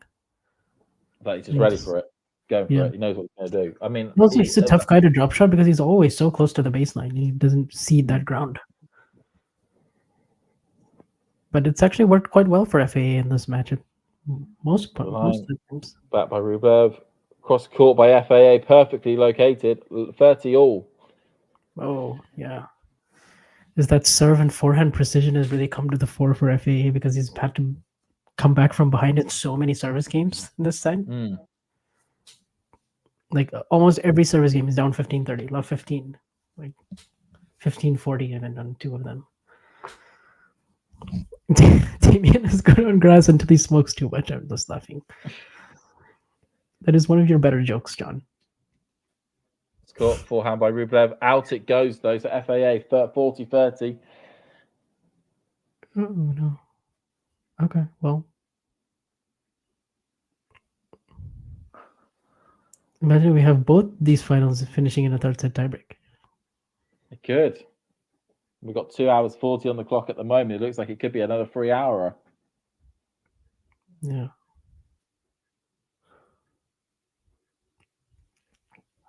Goes cross court, backhand by Rublev, out it goes, and we're at 5-5. Yeah. This is going to sting for whoever ends up losing this one. Yeah.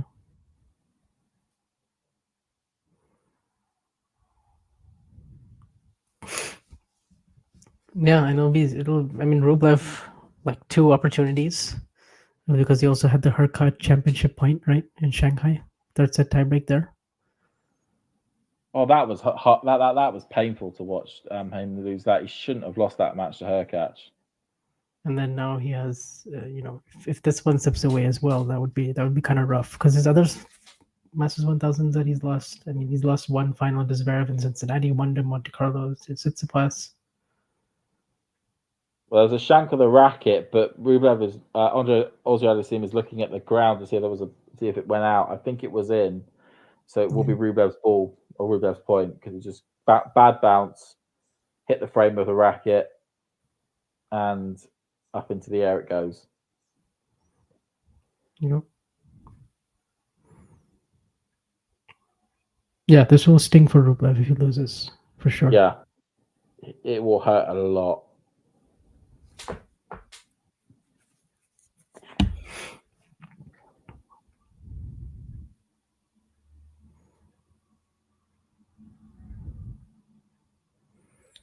He's won 10 more points than Auger-Aliassime in this match.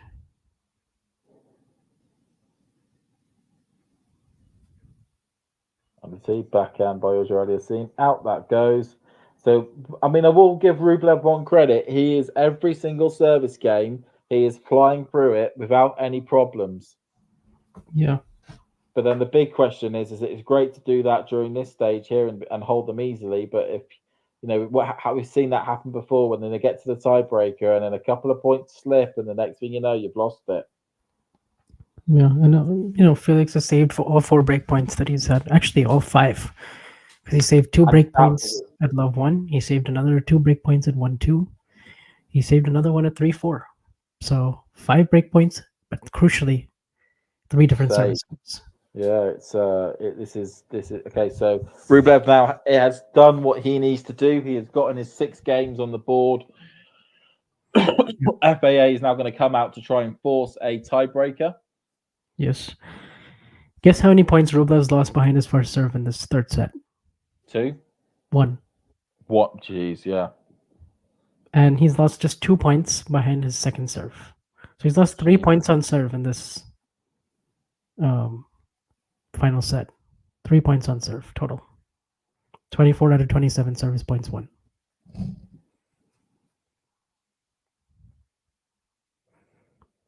Felix, on the other hand, he has only won 28 out of his 46 points. So he's lost 18. Rublev has lost 2. Or 3, I mean. Jeez. Yeah. That says it all, doesn't it? Yeah, and Rublev has also out-aced Felix for the first time in this match in this third set. 5-4. In set 2, 5-1 for Felix. Set 1, 4-1. Yeah, I mean,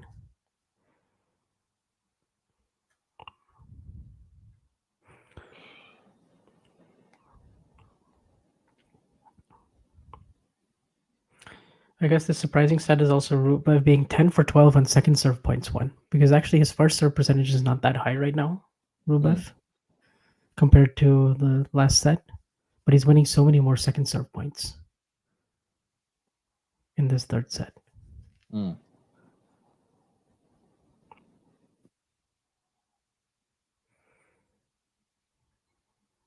yeah, this is very interesting now. This is the service game that obviously Auger-Aliassime cracked a little bit in, right, in the second set. He did, yeah, exactly. This service game at this point.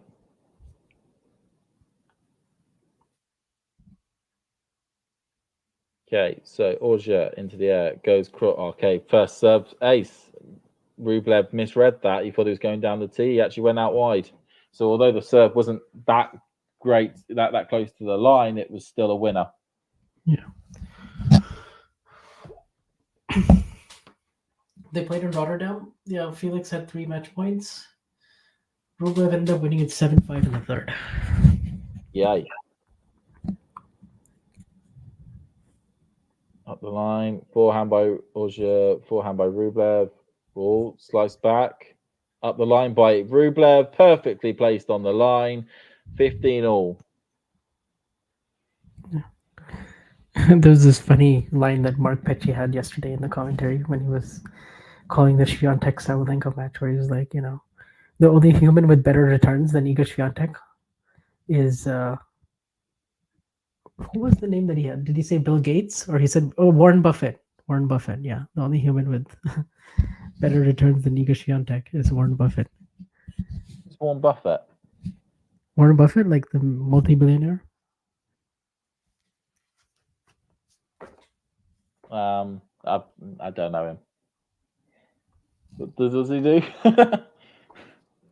No, I mean he's like the chairperson, I think, of Berkshire Hathaway, or like the CEO. And he has like a net worth of I don't know how many billion, like 130 plus billion bucks. Okay. Yeah, because you got we don't know in the UK. We don't really know that many celebrities. I know in the US it's a bit more of a celebrity. Millionaires are have a bit more of a celebrity status. Yeah. It's a double fault is hit there by Auger-Aliassime, so that makes it 30 all. The only British millionaire I think I know is Sir Jim Radcliffe, because he's bought United. Sir Alan Sugar, because he has a TV show, and Sir Richard Branson, because he owns Virgin, because he did own Virgin. Yeah. Well, okay, 30 all now. I missed that last rally, actually. What happened at 30-15? Okay, goes cross court. Is that out? I think that was called out. So second serve. We're getting tight here. We could be 2 points away from Rublev picking up his second ever Masters title. Okay, second serve, 30 all. On the tee, backhand by Rublev, backhand by FAA, backhand by Rublev, backhand by FAA, backhand by Rublev, both going deep. Effort comes forward by Rublev, FAA ball into the air. Where does it land? Just in. Forehand up the line by Rublev, backhand by FAA, cross court by Rublev, cross court by FAA, up the line by Rublev. FAA just about gets to it, cross court by Rublev. Out by FAA, and Rublev here has championship point. Oh. This is it. Could this be it? This is no better time to break your opponent's serve than now. Get a good return on this one. Force a mistake out of FAA, and the oddly shaped trophy is yours. Do you remember yesterday? 30-40, Yes, 5-6. so many chances that weren't taken in that 6-5 game. Okay, let's see what happens here. FAA got a second serve as well as FAA bangs it into the net. Oh This boy. feels a bit like this is the time. This is it. Okay. He's only FAA winning 1/3 of those second serve points. goes. It's sad. It's out. It's the double fault. Rublev Oh hits my the god. ground, and he has won the Oh. Madrid Masters, picking I up mean, his delighted for second Rublev, but oh my goodness, FAA double fault on championship point. double faults. That's gonna hurt like hell. It's so close yet so far for FAA Oh, on that one. But Rublev there, it looked like it in that third set. He was getting the chances constantly on the FAA service game, and on the crucial time, a huge mistake really on FAA's behalf, has given Rublev his second ever Masters 1000 title, his second on clay, and he is one away from completing the clay court set. And the next one is going to be the one that could make him complete that set.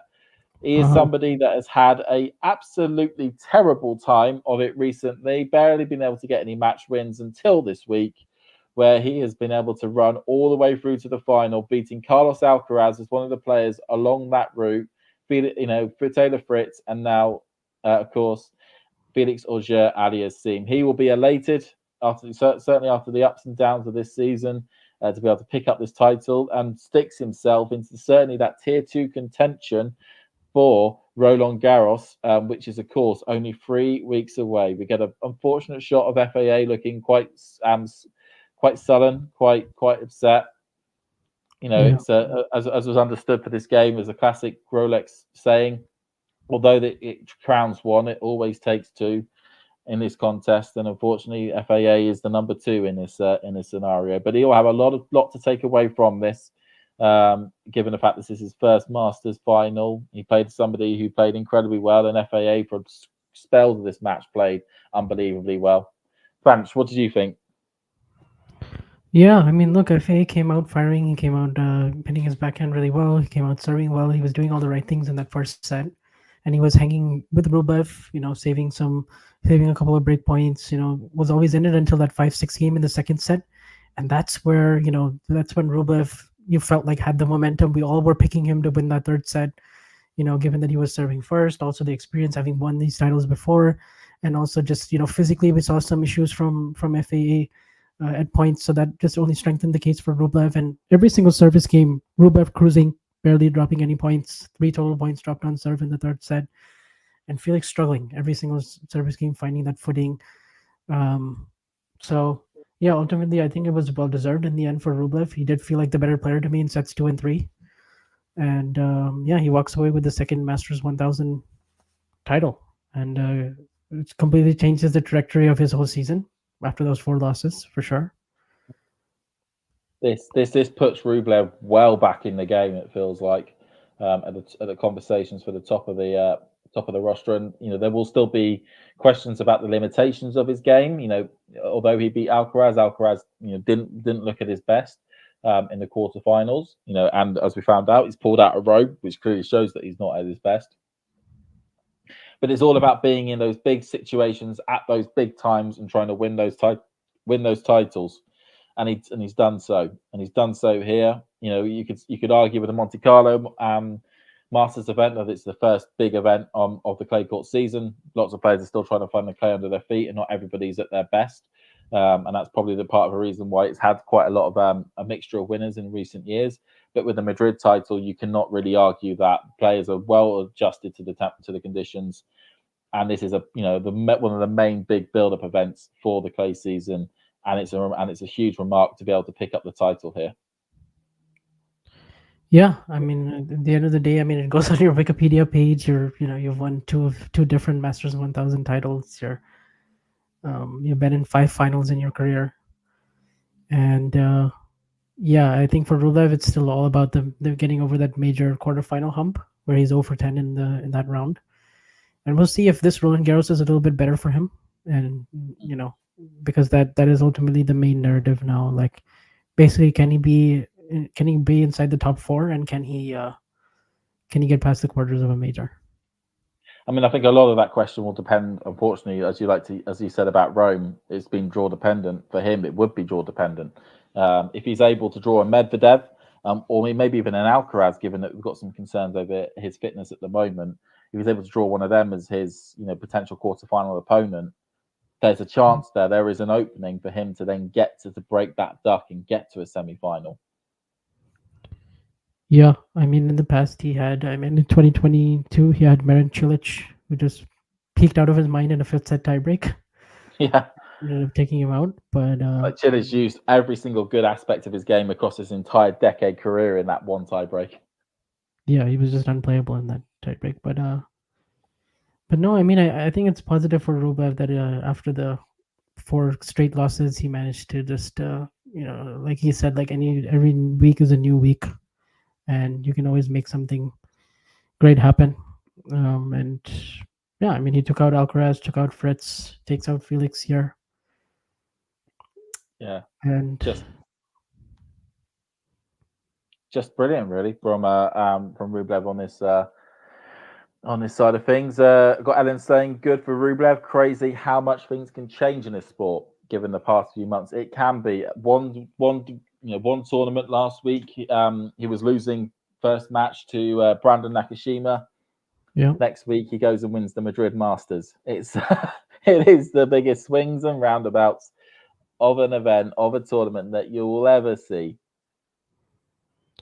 exactly, Uh, yeah. it is, and it's great there. I know we're going to do a small wrap up, and we're close to the end now. Have you got any final thoughts about this victory and what it could mean for Roland Garros? For Roland Garros, it doesn't really it doesn't mean like I'm going to put him in the same tier as a Djokovic, Alcaraz, or Sinner. But it does mean he is in that second tier for me alongside, Tsitsipas, Rude, Zverev.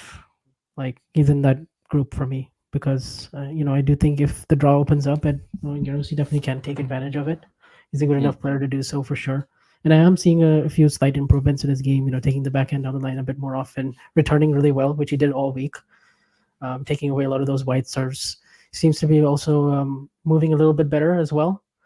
And yeah, it's also mainly just staying more calm out there. We'll see how long that lasts, and if he can keep his composure in some of the biggest matches against the best players.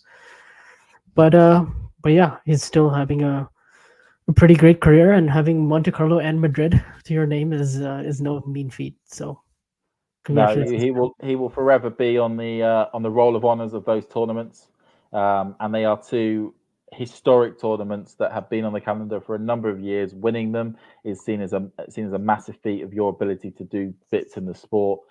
And yeah, we'll just wrap up there. Of course, this was the end of Madrid. There's of course we've got one more Masters event before the French Open starting next week in Rome.